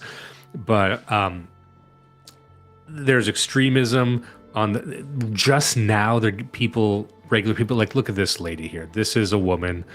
I think she's some unholy mix of black and Indian from the looks of it. It's one of those ones they have special words for in South America. They do. They got all the special names for them. It's just like, oh, you're quarter Aboriginal and half Spanish and a quarter black or something like that. You're not. Sorry, you're not. Yeah, get out of here. T Swan says blindful willness. I just like that. That's a post that I put my stamp of approval on. Nice. But we're seeing women like this who any other year previously would be being the drums for your excommunication from polite society. Now, just visually, I don't know anything about her, but this is a very bureaucrat-like face. I just wanted to play a bit of this. We're not going to play the whole thing. I got timestamped to where I want it to be. But let's just watch a little bit of this, and let's see if we can get this going at 1.25 speed. Okay. So I got an op-ed contribution from a former Canadian security person, and his view or his argument was there's been an industry around, government-funded industry around looking into extremism, and his contention was that the groups on the right, I believe, Proud Boys was designated, I think, as a terror organization in 2021. So fair play, but groups on the left, in his view, his name is Ian Bradbury, who could be potentially as dangerous or aggressive, we're not getting that same scrutiny, certainly not. So I understand where he's coming from here, of course. I don't love the framing of course, there is extremism on the right, like the Proud Boys. The Proud Boys are nothing.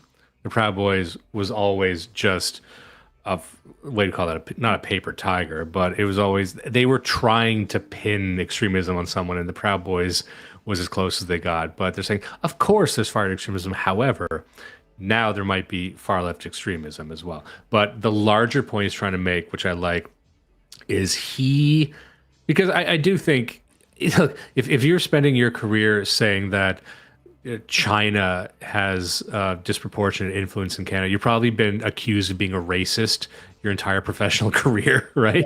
Yeah. So I assume he's got a bit of a thick skin in that regard, but he is pulling at a very interesting thread, and I'm curious to see who is going to join in pulling that thread now that it's safe, which is looking at the government funding for these organizations like the Anti-Hate Network, among others, because what they're going to say is it's all kind of a grift. I don't love that. There's a movie review that we didn't get to. We were going to do a movie corner a few episodes ago. We just didn't have the time.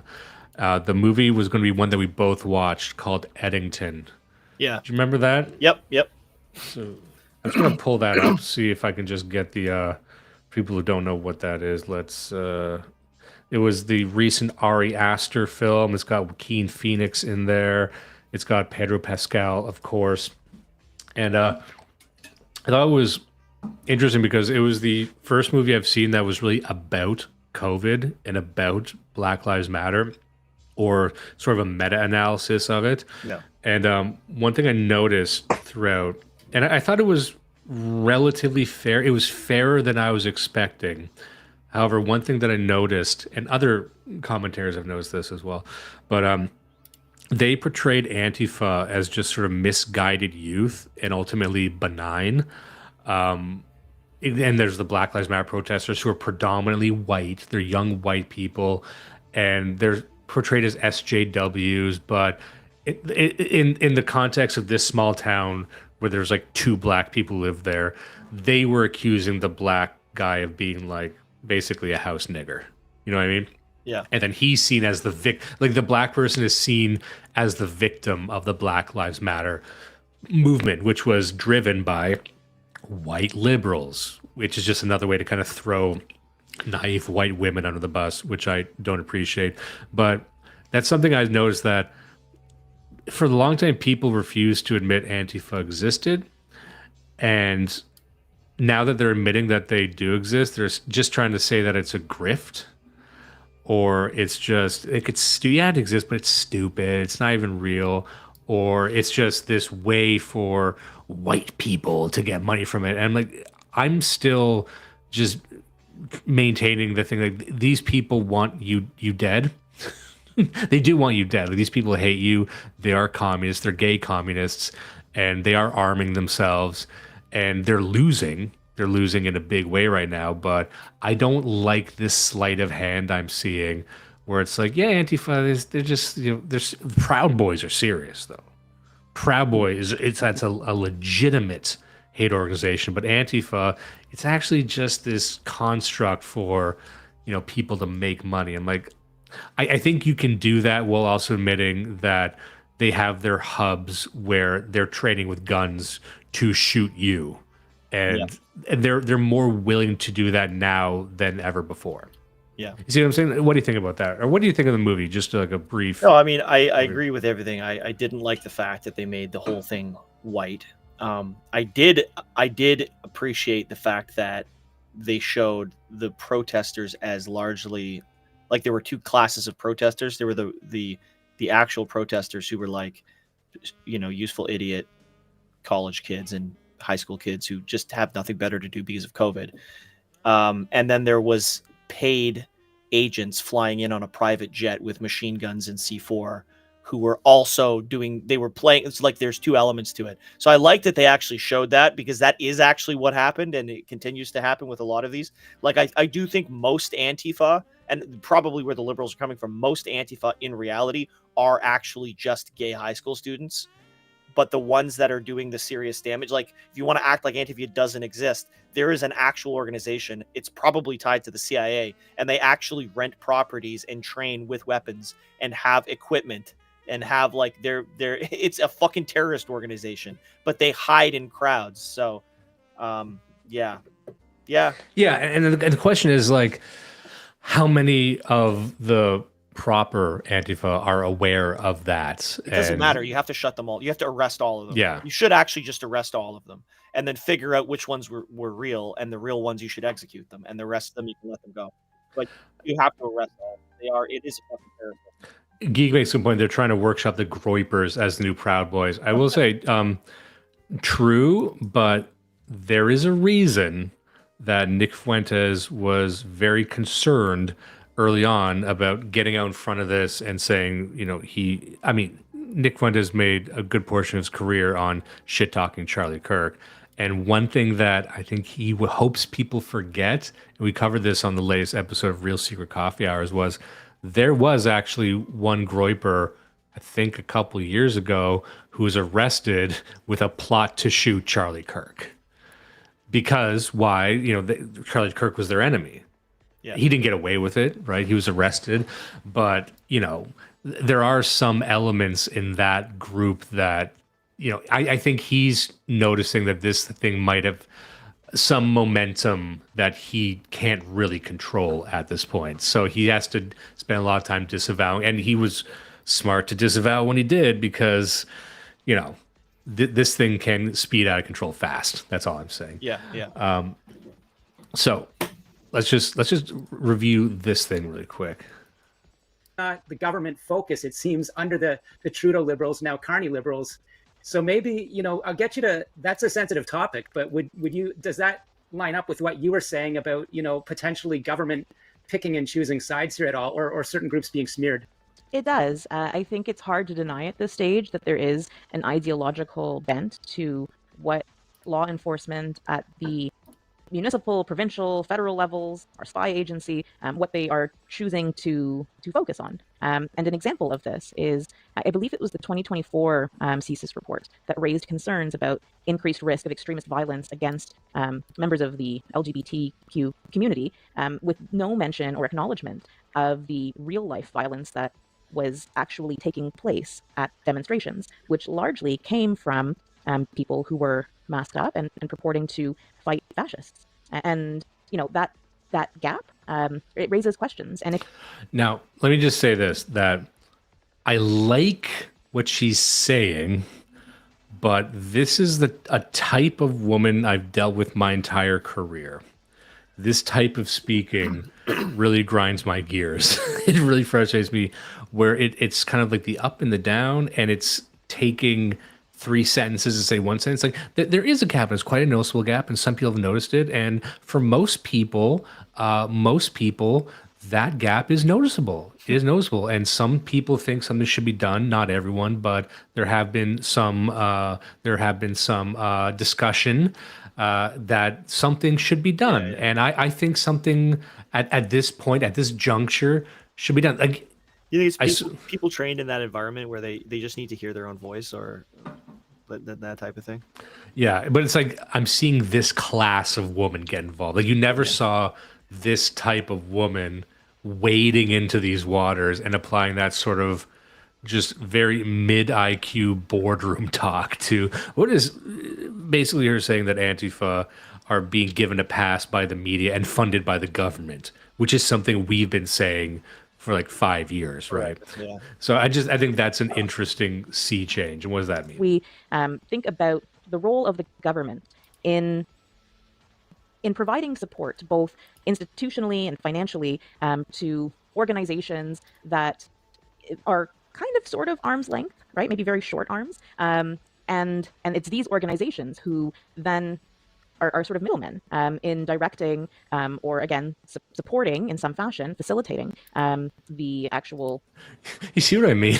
Like, I'm sorry for subjecting people to this, but you need to sit through this like I did, where I'm like, these are the types of people who are making the laws, though. You know what I mean? Yeah. And maybe that's what we need. Maybe we need more people like this in our side. Everyone thinks, oh, you got to be good in front of a camera. No, we need people who can bullshit like this, who can kind of. It's a skill that I've had to learn to accumulate over time, which is like figuring out how to make a point sound like it was workshopped. You know what I mean? It sounds like you're reading a PowerPoint presentation, because if you're used to writing in this fashion, you're very careful not to make any declarations at all. Everything is could be, could perhaps be. Like, you're actually never saying anything definitively, so you never are culpable for anything. Right. Protests that we see. And an example of this and how I came to be interested, particularly in Antifa, is the Canadian Anti-Hate Network. I think this is the most obvious and in my view, shocking example. It is an NGO that purports to document and fight against specifically far-right hate. And in having Hi, guys. such a narrow focus, they're obviously ignoring everything else that happens. And, they would probably say that it's not equivalent. The real dangers, the real threats, the real risk of violence, it comes from the right, not from the left. And I think that has created almost a vacuum of focus and interest that has allowed the far left to metastasize in the way that it conducts itself. I wonder how much of this has to do with Palestine. And I'll explain what I mean. That we did a whole episode on the Canada Anti-Hate Network, which I would say is, if not the biggest one of these types of organizations, the advocacy organizations in Canada, then within the top 3, of course. Still doesn't have that many people working there. But the creator of it was inspired by the SPLC. He's a decrepit old Jewish man who basically said, oh, they have a Jewish advocacy organization in the US, I should just start one over here.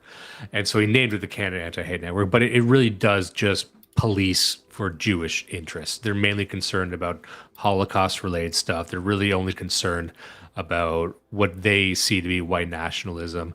And I'm looking at this and I'm seeing a brown woman taking a strike at them, and I'm like, it does seem like a signal flare went up that said, oh, it's safe to go after these people now, because they have to know that this is predominantly a Jewish organization. Everyone knows that. Everyone knows what the ADL is. Everyone knows what the SPLC is. Mm-hmm. But it seems to be that there's a green light for these types of people to go after them. What do you think? Do you think this has anything to do with anything we did, or do you think this is just like wrapped up in the larger, Palestinian genocide occurring right now? So now it's kind of safe for people to do this. I mean, that does make sense. The thing that I keep observing over the past few years is that they don't seem, they as in like the government, our left-wing opponents or Israel or whoever, don't seem that organized. Like, they keep stepping on rakes, and the only reason that they're still in control is because they started at such a high position. But I mean, to me, the fact that this is even happening with these two fucking clowns and they're actually publicly parroting our points is, I can't view it as anything other than a win. As much as I don't like these people, so I mean, there might be some other 5D chess spin on it, but I don't know. I will say, I do. That black chick say maybe the left are the real animals. Yeah, I will say I do like Sam Cooper. I don't want to say I dislike him. I just don't like his face. I don't know anything about him. Some people have been commenting on his shirt, and for those listening along, shirt and it's AIDS skinny and the baseball cap indoors and Bluetooth. I think if I met him, I would like if I met him at like a 7-Eleven or something, I would like make fun of him when I got back in if you met Sam Cooper, he would kick your ass. Oh, he probably would. I'm just saying that, like, I don't. Looking at him, I don't like Can I him. just say, there's nothing wrong with being AIDS skinny if you don't have AIDS. All Like right. if you're just like really skinny and you just don't have AIDS, everyone What might if he assume has that you do. AIDS? He could, but if he doesn't, then that's just a guy who likes to jog. I That's a think he's man got who AIDS hair, and that's why he has to wear a cap inside his house. maybe just likes to jump rope, which is the AIDS Also of in a working house, out. which is very bourgeois. Is very bourgeois to be in a vertical windows like this, like he's got in the background. That's Not happy about it. the bourgeois window. He is wearing a striped shirt, orange and blue, a daring color combination. It seems very British. It seems very British, or perhaps Something. some kind of rebellion's flag. Just got back from the yacht club.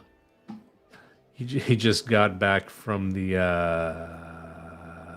I'm just gonna say Yom Kippur Club. I don't know why. I got nothing. I don't know, man. The Hate Network has been found by an Ontario court to have assisted the Antifa movement, which that same court decision recognizes has been violent. Anti-hate in practice takes public money to put targets on private citizens, and its base then gets riled up to act on the articles that they put out, whether that's mobilizing to try and cancel events, mobilizing to try to get people fired, so on and so forth. But it is sort of a smear factory, especially, and I say this because I've been the target of one of those hit pieces. And at first I thought it was a misunderstanding, an honest mistake. This comes after Anti-Hate had approached me to try and work with me on producing some publications that never panned out. We couldn't agree to terms, and that was fine. And a few months. Oh, so she was going to work with them. Of course. What do you think they were going to work on? You think it was hating on white guys? Absolutely. What else think it is was- there? That's the whole market. I'm souring on this woman. Because like if I thought they were good until they targeted me, and now I realize that they're the real Nazis. Okay, is that what it is?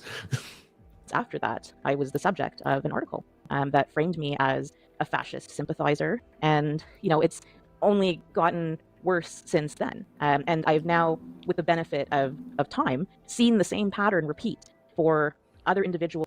Yeah, just because the anti-network are fucking retards, does if someone accuses her of being a fascist sympathizer, she's not going to lose her job. You know what I mean? Right. Like they're going to say, "Oh, that you're here because no one took that seriously."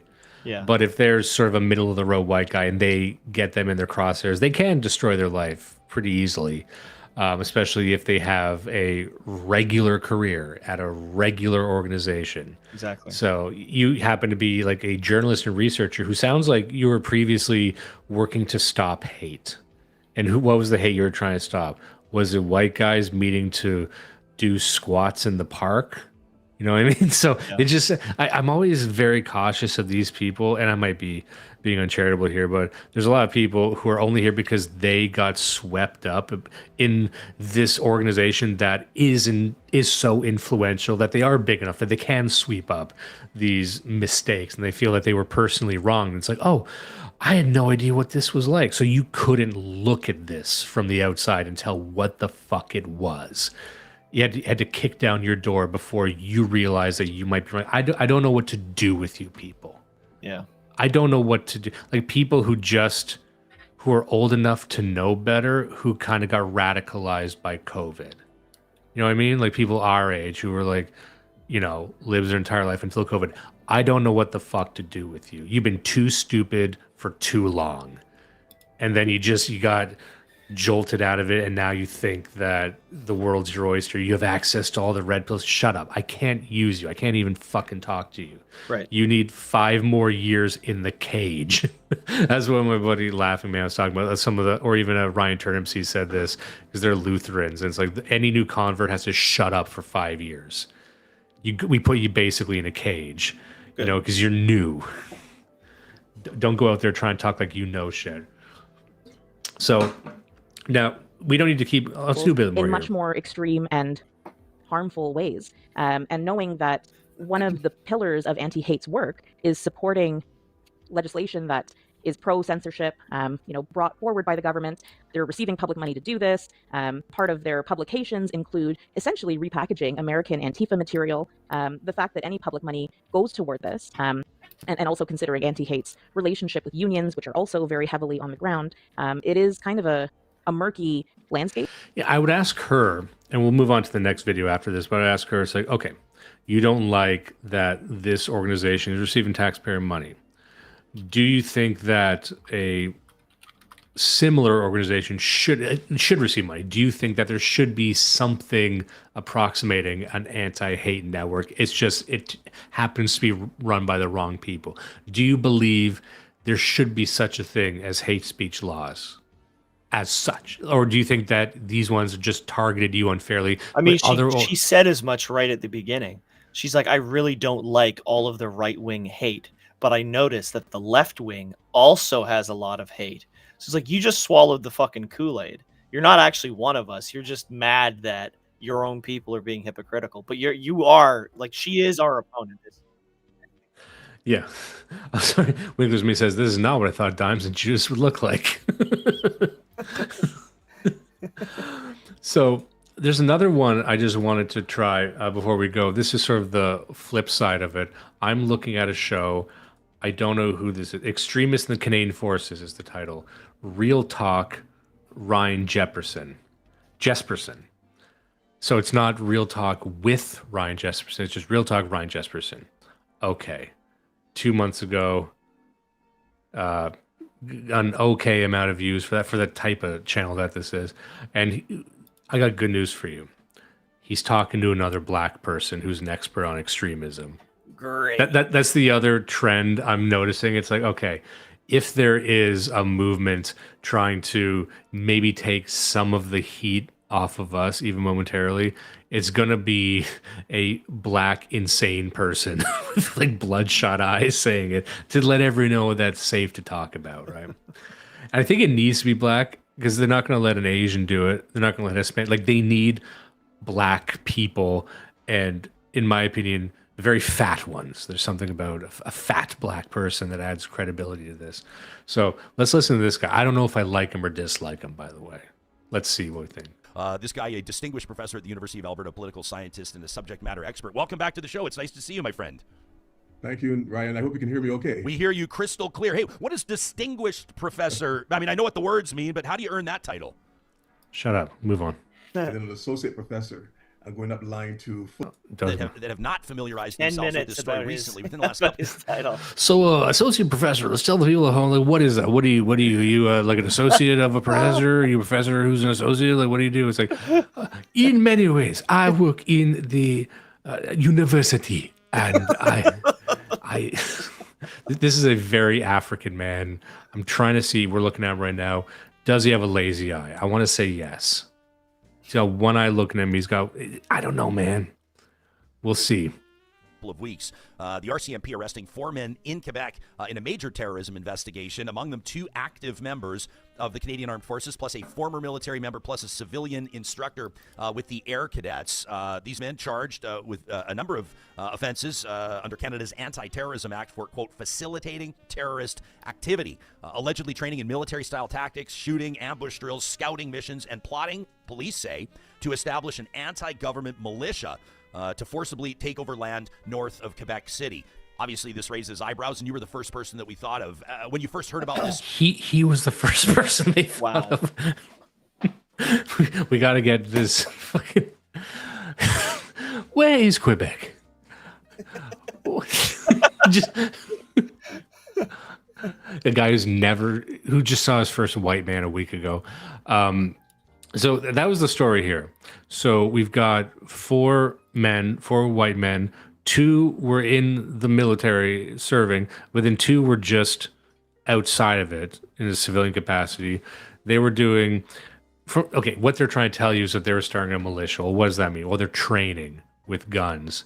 Well, I mean, if they're former or current military, why don't you want them doing that? You know what I mean? Like, they're trying to make, I know what they're trying to do. They're trying to make that sound extreme. And for people like us, of course it doesn't. I'm curious about how extreme that sounds to regular people. So I'm like, okay, wait, you're saying 4 people were trying to, quote, take over land north of Quebec City. Wait, are you trying to say take over a town? Or are you just saying they want to buy land? You know what I mean? Because if you're just a bunch of guys with guns, and you want to buy some land, what's the fucking problem? Yeah. And we're going to hear this guy explain what's wrong with that. Tori, surprised or not?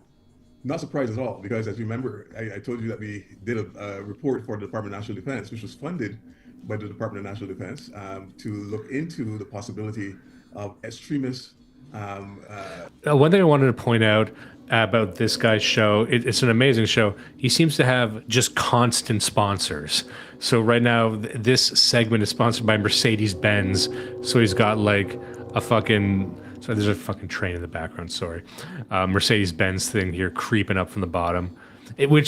This show, it blows my mind that a show like this could have like Mercedes-Benz sponsorships. Yeah. Ideologies that was seeping into the military.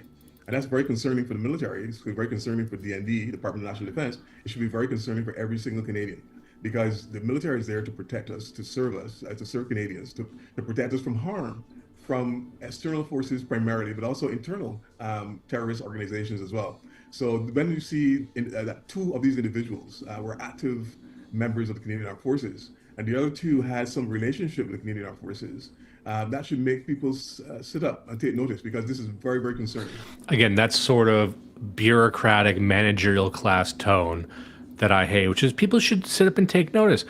And I'm just going to say my position. I'm sure you agree with me. Like, if you are a current or former member of the armed forces, I would expect you to be in a militia, right? Because here's how he's viewing the military, and he views the military like every non-white does, specifically non-white men, because I think the Canadian military still is, I think it's like 80 to 90% white. It's the type of guys who join the military. It's all white guys. Even like the former veterans will tell you that, right? And they get into the military for different reasons, because they understand what the military is, or they understand what a martial caste is, or a warrior class, which is like, I'm doing it because this is important. I'm embodying myself in some kind of violent defense. But that's what the military is for. Right. And I think, honestly, this sounds like I'm painting with too broad a brush, I'm sure. But like, if you're not a white guy, I think you think like this guy, who believes that the military is just there to serve Canadians, as if they were the police. Yeah. Now we have the police over here. That's the police's job. The soldiers need to be something else. It doesn't make sense that they're just police with bigger guns. These guys think that, well, you're the military, so you're supposed to help us build bridges. If I see a soldier on the street, I should tap him on the shoulder and ask for directions. That's his job. His job is to serve me. I actually don't think the soldier's job is to serve me personally. I think it's to be a fucking psycho with a gun and fight wars. And I hope, I'm not saying that's what it is, but I hope that that type of person would also continue to do that outside of the military. Like, just get a bunch of guys together and have guns in the interest of, if the government becomes corrupt, like that's what they're fucking there for. But that idea will be lost on something like this. They just believe it's another service industry job. Now, what do you think about that? I think that the impression that it is a service industry job is widespread enough that many people who joined the military thought that it is a service job, and the couple of guys that I know personally treat it that way. Like, our mutual retard who does it as a feather in his cap. And then I know a guy here who just did it because he didn't have an education, and he got out as soon as he could, and he hated it, and now he drives a truck. Like, there's a lot of people that, like, a lot of people joined it that are not militant people whatsoever. And if we had a decent military, they would not even be allowed in. Like, my trucking guy that I've got is like 5'4" and fat, and he's always been like that, but it didn't matter. They let him. So I just got to think, Nick Nilsson, call Nimbuntu Mintumbi Tui. Gotta get this guy on the phone. But also, like, the problem is that the belief that he's forwarding, as you had said, might very well be widespread. People, I mean, and the military, especially the Canadian military, didn't do itself any favors by advertising this for so long. I think at one point the military, it was assumed you wanted to be a soldier to fight and perhaps even die for your country, whether or not people believe in that. Then at some point it shifted to be about, well, you get a free education. You can see the world, get a free education, 3 square meals a day. It was very self-serving, and it's like, especially if you're joining in peacetime, it's like it's easy, just fucking do it, and they'll pay you for stuff, and it's not going to be serious. And then there is like a subset of those people, especially if they joined after 9/11. They said, "I want to go get the people who did that." I don't know what percentage of those people exist in the military currently. I'm being told by even Zed Des here in the chat. No longer mostly white. Sister-in-law is in explosives. He tells me otherwise. His sister-in-law is a man who's in explosives. What? What the heck? Couldn't be a typo. No way. Man alive. But yeah, so I don't know what percentage of those people exist anymore. But yeah, so I think maybe for like a full generation of people, I'm like, yeah, it's just a fucking thing not to take it seriously. But you would like, when we talk about, I expect extreme people to be in the military. You need an extreme person. Best case scenario is they're a fucking radical. Best case scenario is they actually believe that what they're doing is important. Like, who do you expect? Well, you expect a bunch of like Korean women to be in there. People, you know what the military needs? It's more women who don't like war. And I know people are going to be like, I don't want my son dying for Israel. I get that. Look, I get the ideological, hatred of the system and such, but also you don't want a bunch of just woke schooled cunts in the military. That seems like it's bad. It seems like that's the last place. Like I've known so many guys who joined the military who've got highly offensive flags hanging in their lockers. I've seen photos of it. Let's leave it at that, right? So I'm like, yeah, why wouldn't you want extreme people there? For all Canadians, but I was not surprised because my report to the ND was very clear. It gave a warning that this sort of thing was happening within the military and that the government needs to do something right away to bring an end to that kind of violent extremism. As the RCMP called it, was ideologically motivated violent extremism. And that needs to be nipped in the bud before it gets any worse. Because you mentioned earlier, I don't ever want to hear this sort of accent saying nipped in the bud. Nipped in the bud. You just nipped in the bud. You are waiting for the other shoe to drop. do not even glance upon our colloquialisms. You fucking stark, raving, mad cannibal, you. A few bad apples may not spoil the entire bunch, but it has. He just did another one. Spoiling the entire bunch. Okay. Do I have the ability to rewind that back? That was good. Earlier, a few bad apples may not spoil the entire bunch, but it has the potential of spoiling the entire bunch. So that's one. Okay, let's just. I don't even know. They say that the small apple cannot spoil the entire bunch, but in this instance, it may spoil the entire bunch. Well, it will or it won't. The euphemism is that the bad apple spoils the bunch. You could have just fucking said that. Like you had to break the euphemism out into a larger. This is a man who does not know how apples work and wanted to cover his bases. I don't want to have a man speaking on Canadian business if he doesn't know how an apple works. Yeah. I think that's a severely compromised line already. Listeners that we have. I want to acknowledge right out of the gates, real talk, this is what's really on my mind, is that there are thousands of men and women who are currently serving or who have served that may perceive even a conversation like this or some of the This is real talk. So what I like to do here is I like to speak about what I'm thinking about. What I'm thinking about is what you just said. You man with a wrong sized haircut. Podcast now. I'm actually going to listen. This is great. Look at his poorly sized hair. Just not right for the head. Comments that they're about to read in the live chat as an attack on the entire institution, as an attack on them and their service to their country. It feels a little bit awkward, doesn't it? It does. But, we have to be very clear that this is not about the military as an institution per se. The majority of people, as you mentioned, in the military serve Canada very well. Many of them are on peacekeeping missions across the globe. They're doing some excellent work on behalf of Canadians. So we have to... You just pronounce excellent as excellent. I mean, first you don't know what an apple is, my brother. My Buddha. Recognize that. And I think my report, what it did say was that this problem was not as deep as we thought it would be, and it's not as widespread as we thought it would be. But it certainly is there, and we need to take steps to stop it. Our research found that it is not a problem, but we must address it. Like, I've never heard a man self-own his own data before. It's like, yeah, most of the military, like we found one instance where 4 guys thought it'd be good to, like, I guess, buy some land in northern Quebec. I guess it's not taking over Quebec City, which I've been there. You probably could do. These French people, they don't know what a gun looks like. They've never seen a gun before. I think it's just a big, silly looking banana, right? You could do a lot. You can do a lot of damage in Quebec, but but it's just like 4 guys, and then but they look how they brought the hammer down on those 4 people for doing nothing. But that counts as terrorism. Yeah. So it's not even that you did anything; it's the capacity to do something. And in their minds, if you're 4 white men who are coordinating on anything, they just see a nuclear bomb explosion because.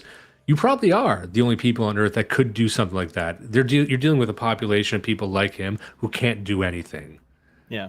Like the highest level that's like a gangbanger could arise to is like just raping the most and shooting the most for the good shot. But like they look at 4 white guys who are up to something, and the mind staggers at the possibilities, and they are correct. But that also means you can't put together a swing set with these guys.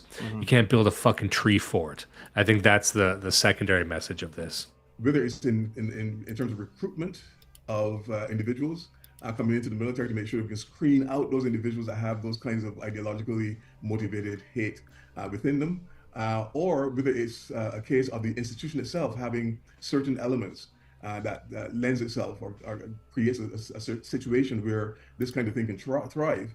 I think. So I just want to address a question here in the chat. A nudging says, they're going to buy the land. That's just what I was inferring because he had said they're going to take over land in northern Quebec. I'm like, well, what do you mean when you take over land? Like just beyond the land?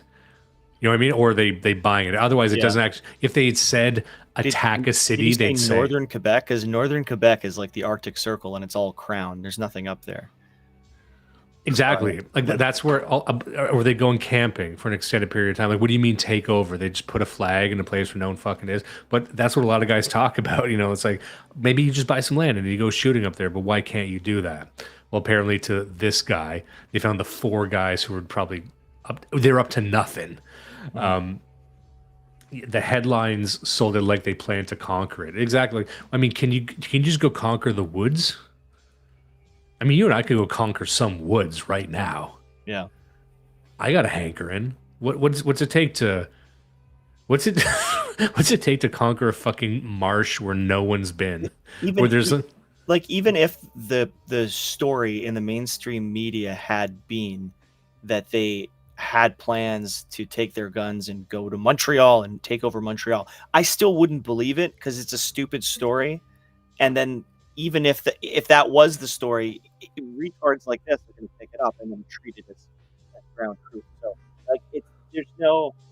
I have to believe that what you're saying is true. That it was just some guys, they were training in the woods, and their personal communication said something like what we all say, which is, "Damn, I really wish we could go up to some small town and just like run the town." By which we mean get elected to local office, start a business, and become friends with all of the other families. The main thing is when we say it sounds like a mafia rolling into some, side town on the highway. But if you were to break down their plan, it's just revitalizing a town. Yeah. It's like, what if us and a bunch of friends, they move in, we get in an office, and we start trying to attract money to it. We make the place make sense, we make it work, and everyone has a bunch of families. We attract young families, and we just have like the people that we like there. But within 5 years, it's a bustling town that everyone's happy with. Like it's not just for setting up fucking speakeasies and shit. Yeah. Like the worst thing you do is you set up like a fucking trap and skeet range or something, or you just set up some. Hey, who likes axe throwing? Apparently nobody, but we could also just set up axe throwing. I didn't know this. No one likes axe throwing except just me. I'm always like, hey, you guys want to go through? I thought we were warriors, right? It's like, oh yeah, I think Vikings threw axes. I'm like, maybe. I read some books. You need to sort of look at both ends of the spectrum. And that's all the report was saying, really. It's not to diss the military, the great men and women who are in the military. But it is to say that there is a problem within the military. Part of that problem is a lack of diversity in the military. As you know, 90% of the Canadian military is white male. No. That says something about Incorrect. the nature 71%. of the institution itself. And maybe we need to change that. It sounds like a bad number to be wrong about. 71% of the Canadian military is white, and that includes women. So it's probably closer to 50% of the military is a white men. Yeah, and classically, women don't count as white. It's a bold claim. I just felt like making a bold know claim. That, though. He's not up to date on the studies. Yeah. I mean, they're like the women race is to the side, and that's a different subset. But we are not here to diss the military. We do not diss the military. Don't say diss. Look at you. Look at you with your soulless eyes. You're fucking you affront to Christ. You.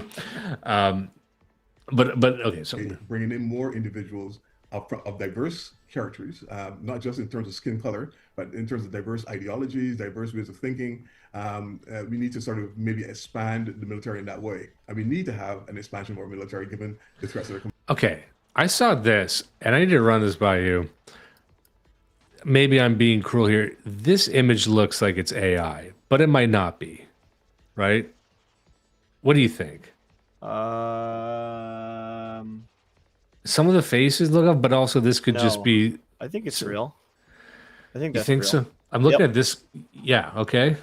Like I was trying to just scan it here. I guess it looks real. I guess this guy right in the center. That is It's very weird. Is it? Maybe not. Fuck. I don't. I think they just make necks longer these days. I'm always looking for details. Like I'm looking at the flag patches. Are they all similarly sized? But they're not. That could just be compression. To me, what made me think that was like it was strangely blurred. Well, like I'm seeing like a guy on the left here is not, but then there's, I don't know. I'm not a photographer. Makes sense. Just a focal length thing makes sense, but it could be. I would lean to the side of it being a real photo, but they just picked a photo that held all the white guys. Yeah, no kidding. We'll touch on that in a second. Dr. Andy Knight, our guest, in our live chat powered by Park Power. Les says he used to drive for a moving van line. So he's got his live chat powered by another company called Park Power. I just want to tell this guy, we're going to throw it in our chat where it's just like a few people here. I just want to let this guy know the chat can be free. We got a free chat. Anyone could get in this thing. But I love the idea of auctioning off parts of your show. Says they moved a lot of D&D, National Defense, RCMP. He says, I can honestly say there are more extremists than people would want to know in all of our national forces. Gizmo says military's had leadership issues for decades. It's good to know some of these issues are finally making their way in front of the public. Interesting comment here as well. Goes on to say, I'm really interested in the topic today. The issue in Quebec, not the first example. It says we had the Proud Boys, for example, infiltrate the Navy a few years ago. Do you think the average Canadian would be surprised if they were to read your report start to finish? I think it would be because they're not paying attention. Well, I mean, they would be surprised because you just said it's not a big problem. And then you have the commenters saying it is a big problem. So they would not be surprised that he says the opposite of what they say. But in many ways, they are correct. As the pear falls from the tree and land upon the scorpion tail.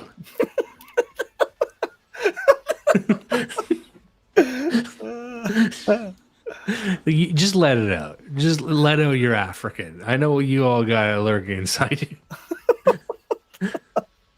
So also, Zed here, he had said, I think he was even threatening him here, but he said, "Oh, we got a lot of guns in Quebec. Why don't you come by and see?" Now he could be inviting me. See, here we go. We all have guns north of Montreal. Come and find out.